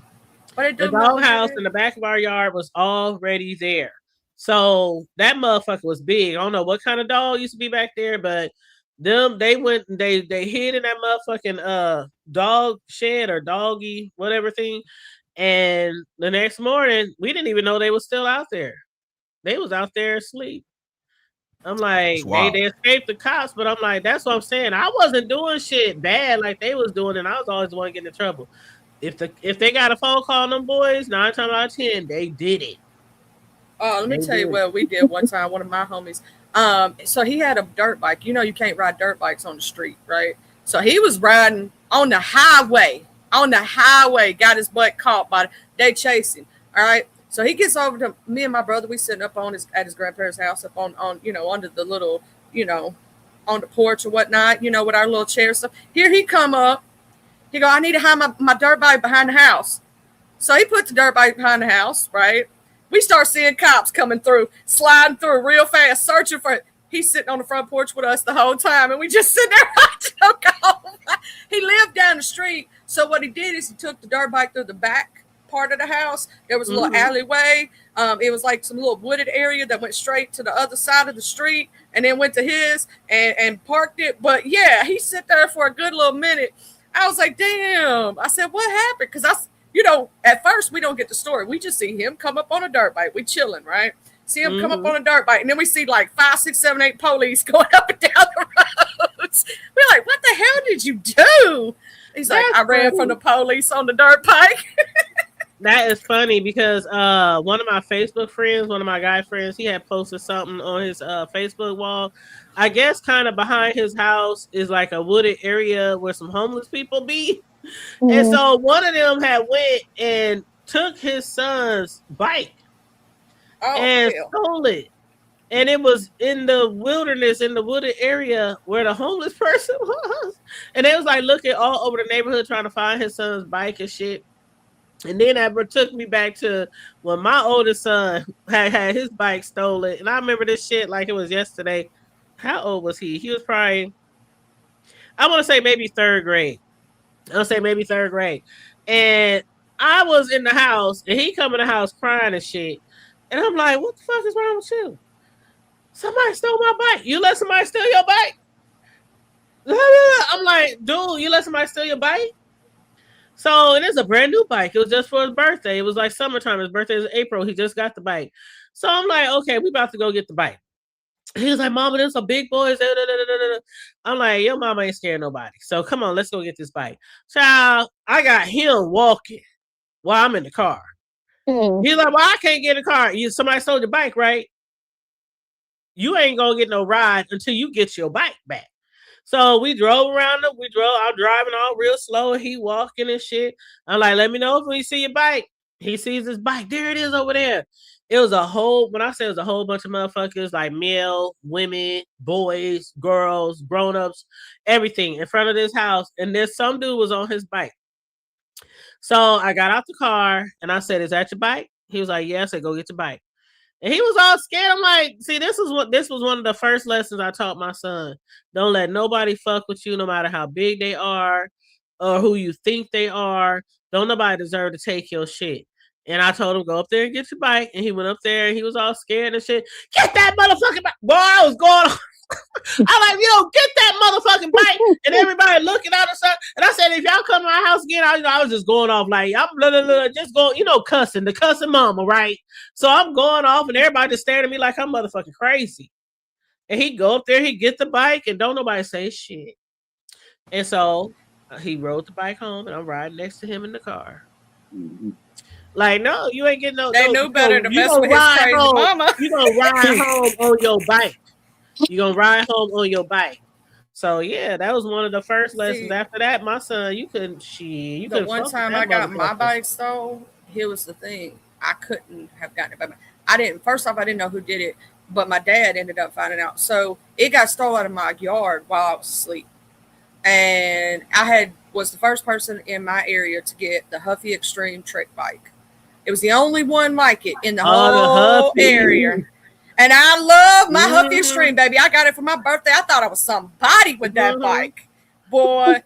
And did you have a little thing? What's the little spokes? The what they call them sticking out the side? Yeah, the little things on the back. Yeah. I had those. It was a trick bike. I was so, man, you couldn't tell me nothing on that bike. Pegs. Yeah, the little pegs. I was so excited about it. This little boy stole it, and what they ended up doing, we ended up driving around with.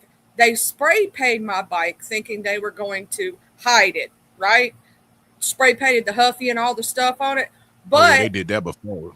Yeah, but what they didn't realize, I was the only one with a trick bike which had the pegs. They left the pegs on, so I could tell it was my bike. And my dad went up there, everything, blah blah blah, and we ended up not getting the bike. They ended up tearing down my bike and burning it in a fire pit to keep the police from checking that ass. Oh wow! Damn, Charlie, you really out there in Mississippi, huh? Charlie from the hood in the sense, like, don't get it twisted. Charlie was the way Charlie raised, she could probably handle a whole bunch of motherfuckers. We used to, man, I'm gonna tell you this. When I was 5, 6 years old, there was these two boys that was 4 or 5 times my size. They looked like 8th graders, right? Like they were big, like cornbread fed motherfuckers. I was a tiny little girl. They chunked a rock at my brother. My brother was special needs, if you don't know. He was sitting in his little car seat. Right, and they chunked a rock at him and hit him in his head, and my sister and me both cleaned both their clocks. Then their mama tried to come out on us, and she wanted them big 300-pound bitches, right? And my mama barely weighed. My mama was a 00 on the waist, 5'11", so she was skinny and tall. My mama goes after that big mama and my auntie. She was going with him too because her sister was there too. It was 2 big Amazon bitches, and my mama and my auntie. And my auntie was black, if you're wondering. Her name, I ain't gonna say her name, but I was about to, but I caught myself. Yeah, chill out. But she gonna take it up too because everybody in the neighborhood loved my brother, right? And you didn't do some shit like that. Then my daddy was begging their daddy to come out that door. He headbutted the stop sign. He said, "Come out here, He would not come out that house. He was a bitch. He would not come out the house. Man, the stories we could tell. You know, when I was interviewing my cousin the other day, and we was talking about some of the things, growing up and stuff, I was just like, man, I need to get really back to the book that I had started writing a long time ago, because I had literally it cracked me up, Charlie, when they was talking about Catherine's book. Catherine. Remember we was brought that up the other day when they said she wrote like 15 chapters in 2 days. I literally had like 15, 16 chapters in this book, and I have it like in my email, the document attached, because I emailed it to myself, but because I left it alone years and years ago, because I was working 2 jobs, I was going to college, the kids, and that book just got postponed. And I really need to get back to that book because, man, I know if I finish my book, it'd be like a #1 top seller. And I'll be like, little old girl from Omaha, Nebraska.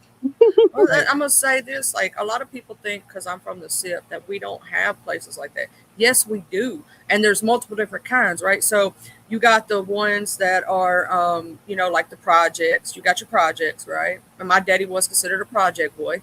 Then you got, the trailer park, right? You got that too. And our trailer parks are not just white people. Some trailer parks is worse than the projects. Shit. Yeah, I'd rather go live back in the project. I'm gonna tell you something. There was one trailer park I moved to. I swear, for God, I would go back to the projects. I would go back to the HUD house, all that. I would go all that. Then I would this damn. We couldn't get pizza delivered. You couldn't get mail. The cops was even afraid to come back through there.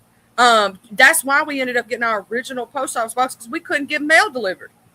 Couldn't even get mail delivered. And if you called the pizza man, had been robbed so many times that he wouldn't even come to the neighborhood. You had to meet him down the street at the school parking lot where there's lights. And then they stopped doing that because he was getting robbed at the school.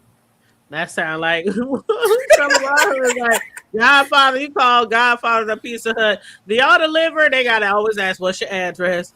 No, you don't go over there. I be like, "Damn!" Like I gotta come get my pizza. There's one little gas station at one time.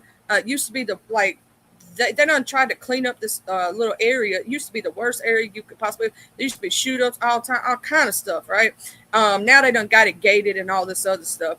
But this one little store, you'd tell people if they from out of town, don't stop at that store. Why? They'd be out there right in front of it, selling, doing all the stuff, and they would try to rob you if you pulled up. If you didn't put off the right kind of thing, if you look like you were an easy target, they try to rob you. Mm-hmm.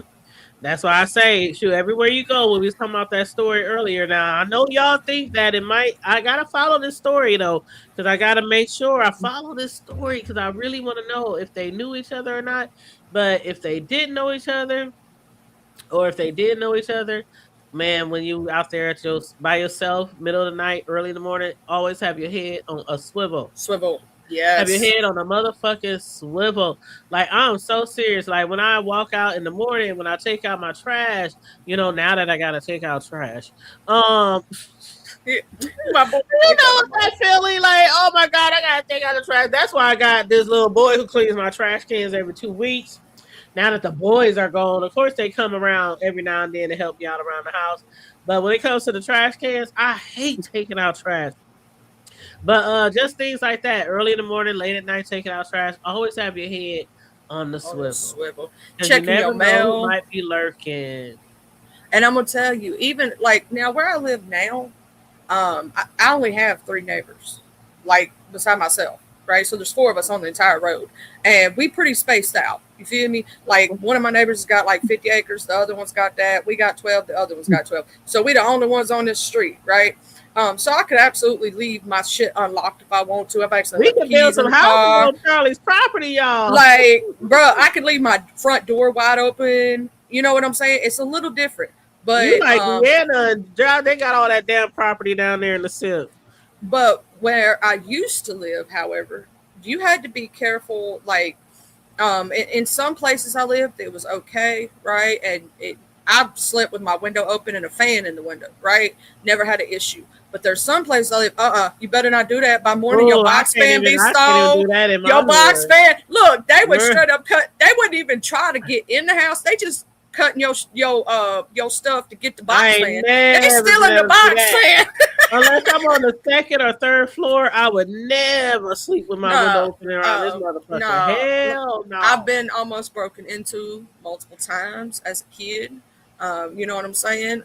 Literally like 3 or 4 times I can tell you I've seen some really crazy mess go down. I've watched prostitutes get thrown out of cars. When I say there are some places that are just as bad, basically where I live, they call it mini Memphis. I believe it. Mini Memphis. You know how bad Memphis, Tennessee is in downtown, then you know what I'm talking about. I ain't got a joke about it. Memphis. Damn near all my family is in Memphis. And downtown, like by the hospitals. Trust and believe down there. Gotta be careful. Every time we go to Memphis, they be getting on my motherfucking nerves. Them boy cousins of mine.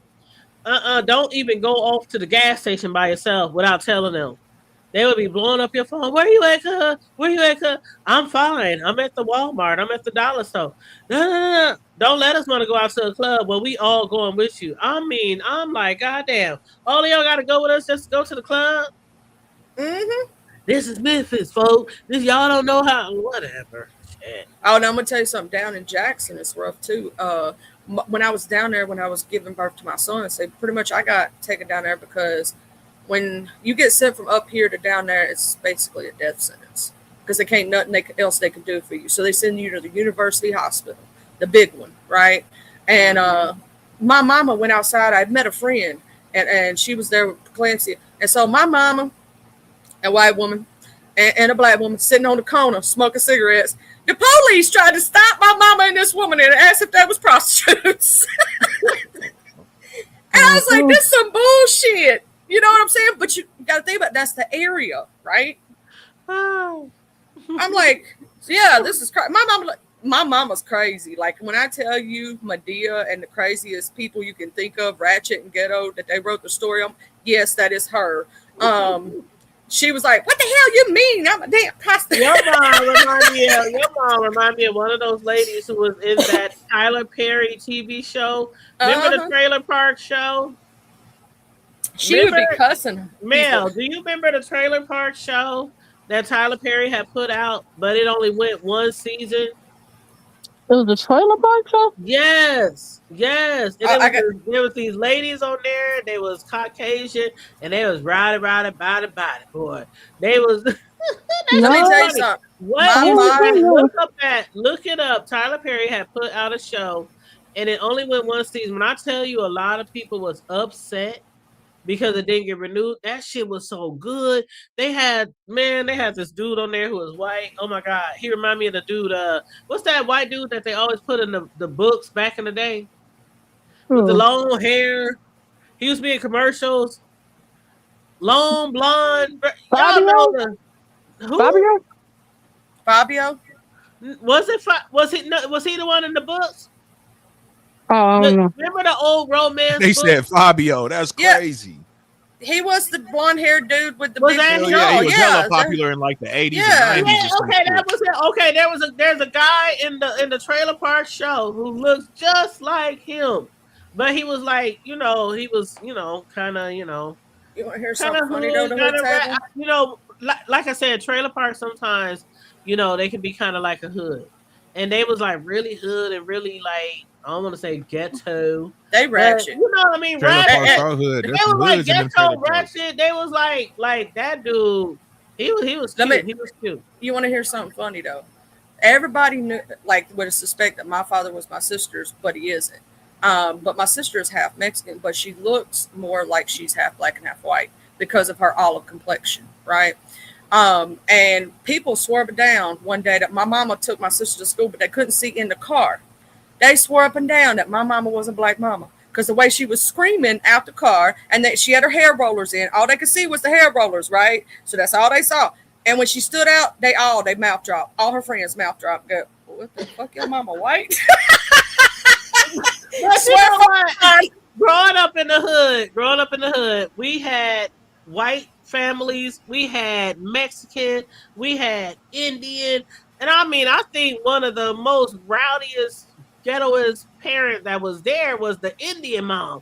Boy, oh man, they be getting them kids speaking in their native tongue, going off on their kids. Boy, that shit was crazy. But the white the little white kids, when they say home by dark, the little white kids was running home by dark too, because they know my mama whooped their ass. But yeah, get that ass up. Mm-hmm. It was like one. It was like no different. That we didn't look at each other different. You know what I mean? Like we all was struggling. Everybody trying to find out where the next meal coming from. People, lights cut off, gas cut off, borrowing this, that's how it was. It didn't matter what color. Don't you remember when we used to have those struggle conversations as kids? Be like, so you got lights this month? Mm-hmm. You got the gas. Girl, your phone on, girl. You know how many times I used to go next door, the phone off again. Can I use your phone? My mama said, "Can I use your phone?" Girl, can I take a shot of hot water heater messed up? It used to be so embarrassing. Like, oh my God. Don't let a good show be coming on, or MTV or something, and the cable off. I'm going next door over my homegirl. I'm going to my friend's house. She got the cable. Man, it was. We all like family, no matter what color you were. No matter. Unless it was that, I will say this, unless it was that one white church family, and everybody know who I'm talking about, who move up in there and they racist as shit and they assholes and nobody likes them. Nobody in the neighborhood likes none of that. Yeah, we had one or that. two. We had one or two. They didn't make it long. They didn't make it long. Yeah, They got a kicked out lot of from the that people quick. who moved up in our hood, they was real cool. We was like real cool with like, especially the Indian family. We was real cool with them. My brothers was like really, really good friends with the boys of that And they'd be family. sneaking around and doing shit too. And I remember one of the little girls, we had the same nickname, so we was kind of close because both our nickname was Pooh. So we was kind of really close. But yeah, they was like real ghetto and shit too, just like the Indian boy. My youngest brother, the one that's been on my show before, long time ago, they used to do some shit in the streets, with cars. And once upon a time, a car had got taken, and they took the police on a high-speed chase, and he let my brother out. And 5 minutes later, that little Indian boy that we grew up with ran into another police car and killed a police officer. What? He had literally let my brother out 5 minutes before that happened. So when I say it don't even matter, Indian, white, and he didn't black, snitch not one time. We was all like, no, the dude got caught. He got caught, but he didn't snitch on your brother. No, he didn't snitch on my brother. That's what I'm saying. But yeah, he got caught, and I remember his name was Monk. His name was Monk, and he went to prison for like 25 years. Yep. He never snitched though. So that shows you how the hood, it don't even matter sometimes the race you are, white, black, Mexican, Indian. It was like everybody was just trying to survive. Everybody was everybody. Yeah, just trying to survive. We were all family. Like that's what when people say that, oh, you're uplifting her. No, I'm uplifting some of the better parts of it. Like the fact that we were like a family. We were a tight-knit community. Like if somebody needed something in the community, let's say somebody's grandmama passed away, everybody bring them something. You know what I'm saying? Or let's say we needed to raise some money because somebody needed a treatment that insurance wouldn't pay for. Guess what we would do? Put our little dollars together. You know what I'm saying? That was the good part. Yep. And shout out to the chat. We got Last Call. We got Corio. We got D Ham in the house. And somebody just said, "Are they welcome over here?" Remember they had the issue. 044. They had the issue with Jay. Remember they had the issue with Jay Dizzle. Oh, well, that's right. During that evening when we was having our celebration, y'all had a little rock. Check on Mel. She might be asleep. Oh, she is. Might have to drop her. Oh. Thank you. Put her on mute. Riggs. We trying to look out for. Thank you, Riggs, for looking out for Melissa. I heard something, but I thought it was an echo. I thought somebody had some background noise.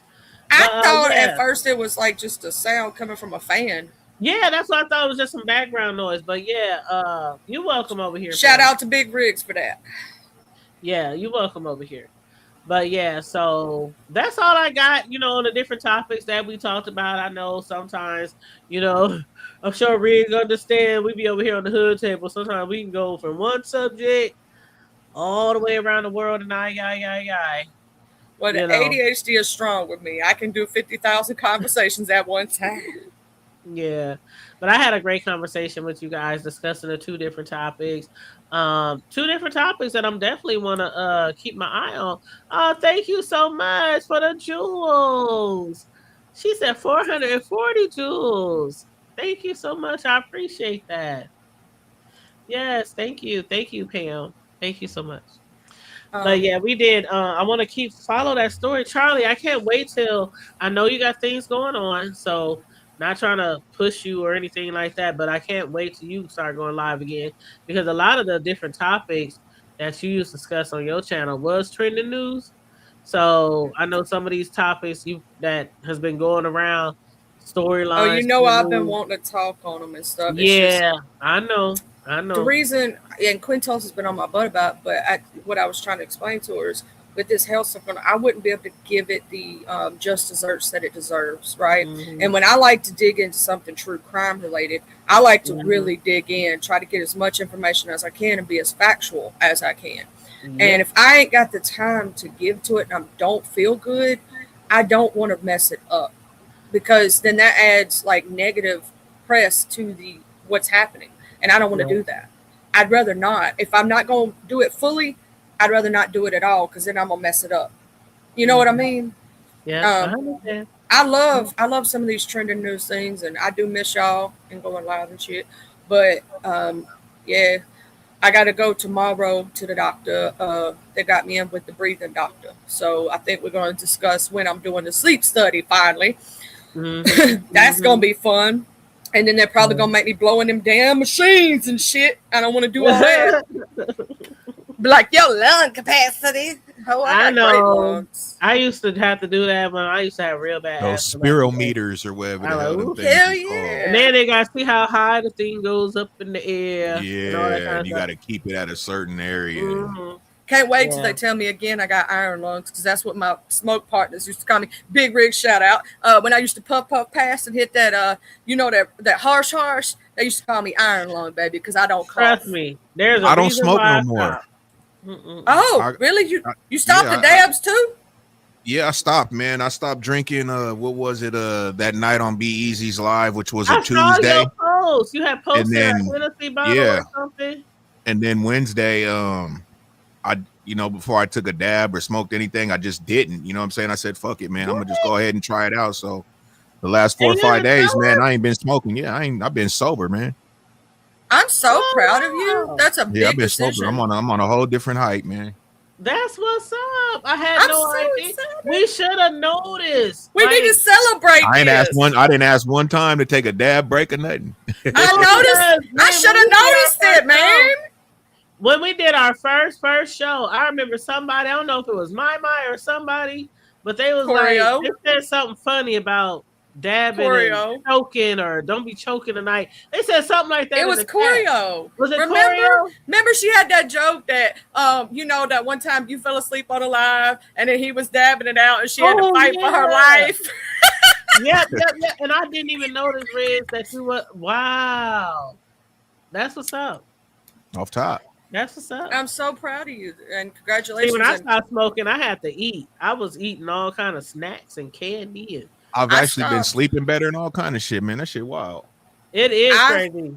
haven't smoked that stuff since my son was a baby, like before he was born. Actually, it was before I got pregnant. Well, when I take that back. I remember when he was in the hospital and I couldn't handle it. You know what I'm saying? I couldn't handle him being in the hospital 4 hours away, and I couldn't handle. He was in the hospital for 2 whole months. Oh, wow. So I needed help to be able to deal with that, if that makes sense mentally. But that was the last time, and that was 18 years ago. You feel me? You be So amazed at what you can I tried do. a gummy a couple years ago, and I ain't never doing that again. You be amazed Edibles at and all what that you type of can stuff. That do. should be strong, man. It hit different, trust me. My ass was When I never first again. started smoking, when I stopped smoking, because I had smoked for 15 years, cigarettes, and when I stopped smoking, like maybe after like 3 or 6 months, everything smelled different, tastes different. Oh, for sure. I mean, I went through my house and I was like, I thought I keep a clean house already, right? Yeah. And I thought my house was like really clean and fresh a lot and all that kind of stuff. After I stopped smoking, I started smelling like, man, I was going around washing every single thing in the house, curtains, rugs. Yeah, I mean, walls like, get yellow and I all think that, my man. wall- yeah, I would like see a stain on the wall and I'll wash the wall, But I mean, I was literally scrubbing the walls and I took something I was doing the ceiling. And I mean, it was crazy the things that you can smell after you get that shit out your system. Facts. And I'm like, this is what my house smell like? And I'm thinking my shit all clean and the house can be clean, but when you smoke, and it don't matter what you smoke, whether it's weed, whether it's cigarettes, that smell is in your house. It is. And so, like, even when my sons come over, I'll be like, take that shit to the basement, take that shit I will outside. tell you this. Because if I you don't have- like the smell in my house. I like my house to smell fresh, and I don't like it to smell like anything other than if that. you have a room that you specifically smoke in, that's the only room you do, right? The things that you have to do to keep it to where you won't smell it is you have to make sure you wash those curtains, because a lot of people forget that. You have to clean out those ashtrays. You have to make sure that any fabric in that room gets washed. Those carpets, if it's got carpets, you got to clean them carpets. But that's a lot to do, and then it is a lot. But you got to constantly clean your walls. You got like that's really hard to do on a regular basis to make sure a particular room does not smell like smoke. I mean, it's almost, even if you watch now what you can it's get, almost impossible. They keep it in the cigar lounges, because I have one. It's amazing. Like, this bitch will clean anything out of the air and make it smell right. You talking about that one thing that it's purifiers, and purifier. They got like 8 different kind of filters in it. They got a carbon filter, all kind of shit. Now those, if you keep those in your house, and you won't have that problem because it sucks it. But you also got to keep good ventilation. You got to have, like, it's just a bunch of stuff you have to do as checklist, if that makes sense, right? Those air purifiers do work, but you got to get the good kind, not them little cheap ones from Walmart. I have a $1,000 air purifier in this bitch. It's a specific kind for smoke, if you feel what I mean. But yeah, you won't smell shit, but you got to have that. I have one of those, and then, but yeah. But I'm so proud of you, Riggs. I just want to say that. Like, I know. Appreciate it. I know for somebody who does that, like, and the good part is you've not had any side effects. Like, for me, myself, and I did notice my anxiety more. Oh yeah, see, got you your little purifier. I got one of them big boys. I'll take a picture of it one day. It's really big. Mine's the kind they specifically. I got something like that, but that's for the weed room. Yeah, this is for my this is for my DTF powder that I use for my t-shirts, because the DTF powder it's really like can be toxic if you don't have good ventilation wherever you're making your t-shirts in your home or whatever, your office or whatever. So when I'm using DTF products, like when I have to make the sublimation, when I have to make my coffee mugs, my cups, things like that, when that sublimation ink hits that heat, it lets off fumes. So, you have to have a very good humidifier or whatever you call that thing, purifier, whatever you call it.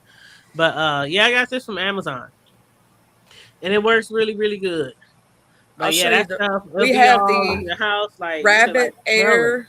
It's called the Rabbit Air minus A2 air purifier.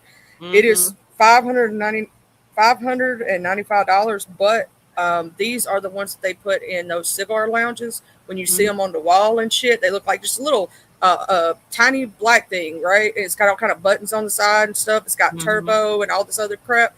Those are specifically made for that. And they are, when I say that thing don't let nothing come in, that thing is awesome. Well, shit, if you spending $600 on a humidifier, child, you might as well get you a little tiny house in the back and get you something like that. Shoot, that's what I'm thinking about doing too. Give me a little tiny shed in the back. Shoot, that's what I really, really want to put, like the stuff that lets off the fumes. Because even though I have like this thing and I can open the windows and put a fan in the window and stuff, these fumes can be really strong. So you have to be really careful when you're doing, like, if you talk to a t-shirt person about sublimation ink or DTF, they'll tell you that can be some really strong shit. But yeah, do whatever you got to do. If you smoke, especially if you got kids, like if you got kids and you smoke, you got to be careful around the kids, and you don't want to get them secondhand or cause them to have asthma or any breathing problems and shit like that. So just do what's best for you in your crib. The one that I have has I can't do it. It has 6 different filters. It has the 6 different filters in it for dust, large particles, pet hair, pollen. It's basically like, if you are asthmatic, these are good to have in your home in general. Right? They're literally asthma and allergy friendly. They, like, if you have pets, all that stuff. Like, when I'll screen share right quick and show you. because I got it pulled up right here. The exact one that I have. It's amazing.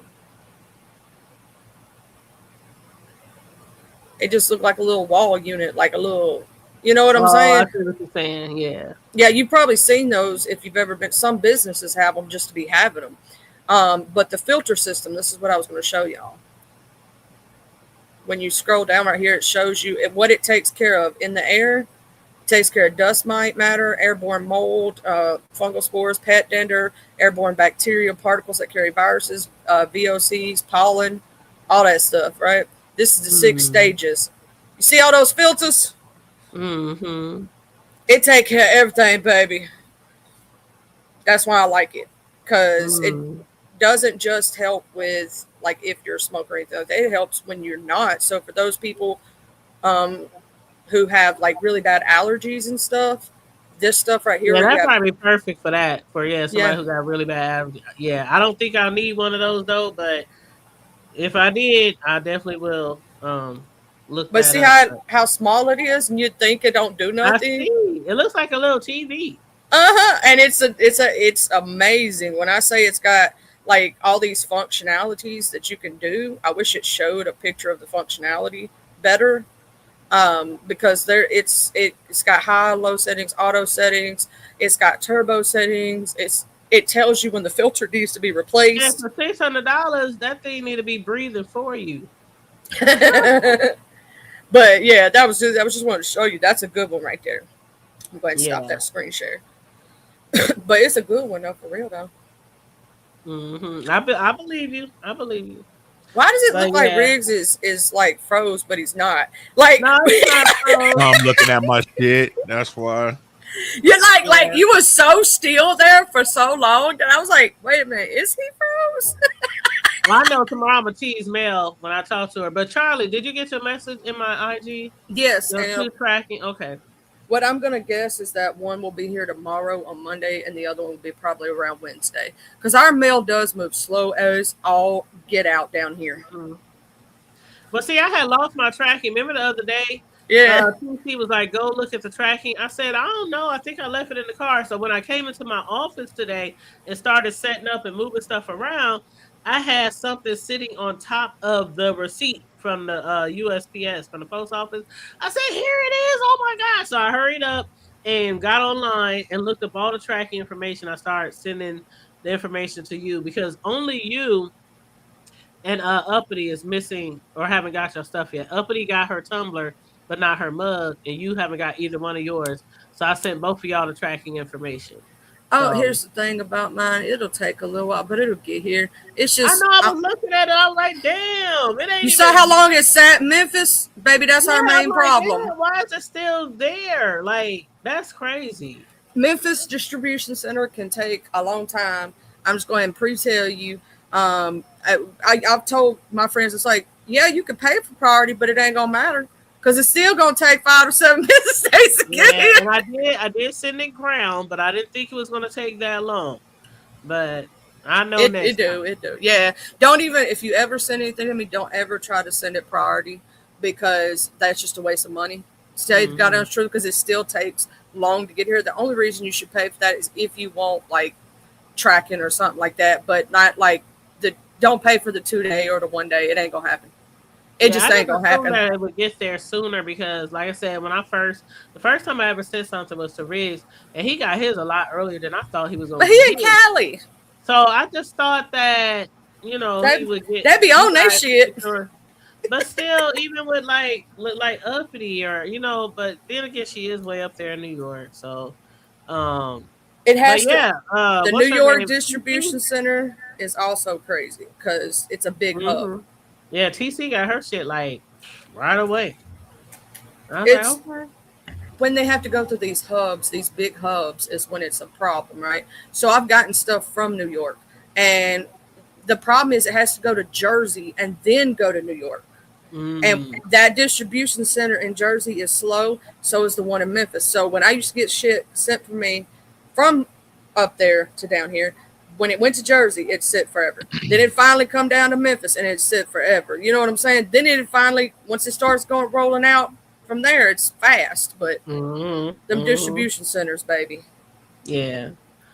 Well, if y'all want to send me anything, let me know because I get my stuff right away. But I am gonna put my mailing information because I got me an old nasty piece of PO box. So I got me a little PO box. So I'm gonna start putting my information in the description, like of my videos and stuff like that. But yeah. But any last minute words from either one of you before we wrap it up tonight? Another amazing episode of From the Block to the Hood Table with my two favorite people. And before I leave and drop it, make sure y'all hit that like button, that share on the way out. You can hit up Big Rig's channel, Big Rig Slaps. You know what I'm saying? You see him on the block with Big Rig. You see that in the chat? That's Big Rig. I'm gonna make sure we drop that channel before we leave here. Okay. Make sure you hit him up too. He has amazing shows during the day. Sometimes he might pop up and hit you, and you don't even know what had happened was. Then you got the Hood Table doing everything and anything. And every Sunday they have the best show on bar none on the YouTube streets. So tune in to the best Sunday show, and I still ship it. I love y'all. Bye. Love Be you. good, Charlie. All right, Riggs. Yeah, good show, HT. You know what I'm saying? Shout out to everybody that slid through. Shout out to the replay gang. Shout out to everybody that engaged with us tonight. You know what I'm saying? And hit the panel. We always appreciate that. You know what I'm saying? And, you know, everybody is always welcome, y'all. You know what I'm saying? We don't be on no bullshit. As long as y'all keep it G, we gonna keep it G. You know what I'm saying? Mm-hmm. Mm-hmm. But yeah, man. Shit. Next time I pretty much plan on going live, HT, is gonna probably be Sunday, man. I might do something this week. I ain't really been going live myself on my panel. I've been mainly kind of fucking either with Be Easy or John if they go live, you know what I'm saying, and chopping it up on their panels, you know. So you still owe us some car shows. I owe y'all a lot, but you know what? And that's the thing, HT. That's another reason why I kind of like ain't been going live too, because I kind of been disgusted, man. I done had my car in this shop, man, since probably I want to say maybe June or so, man, or late May. You know what I'm saying? And I was trying to hit a Hot August Nights, which is gonna be this weekend coming up. You know what I'm saying, in Reno, and you know none of that shit is gonna come into play. You know what I'm saying? So it's just I missed out on so many events. You know what I'm saying, this summer that I really wanted to bring to y'all, and it's just like, to me, it's like I'm Jawsing, you know what I'm saying? But it's like some things you just don't have no control over. Yeah. So, you know, but I definitely, you know, that's what I told y'all from the beginning, man. That's the type of shit I was on.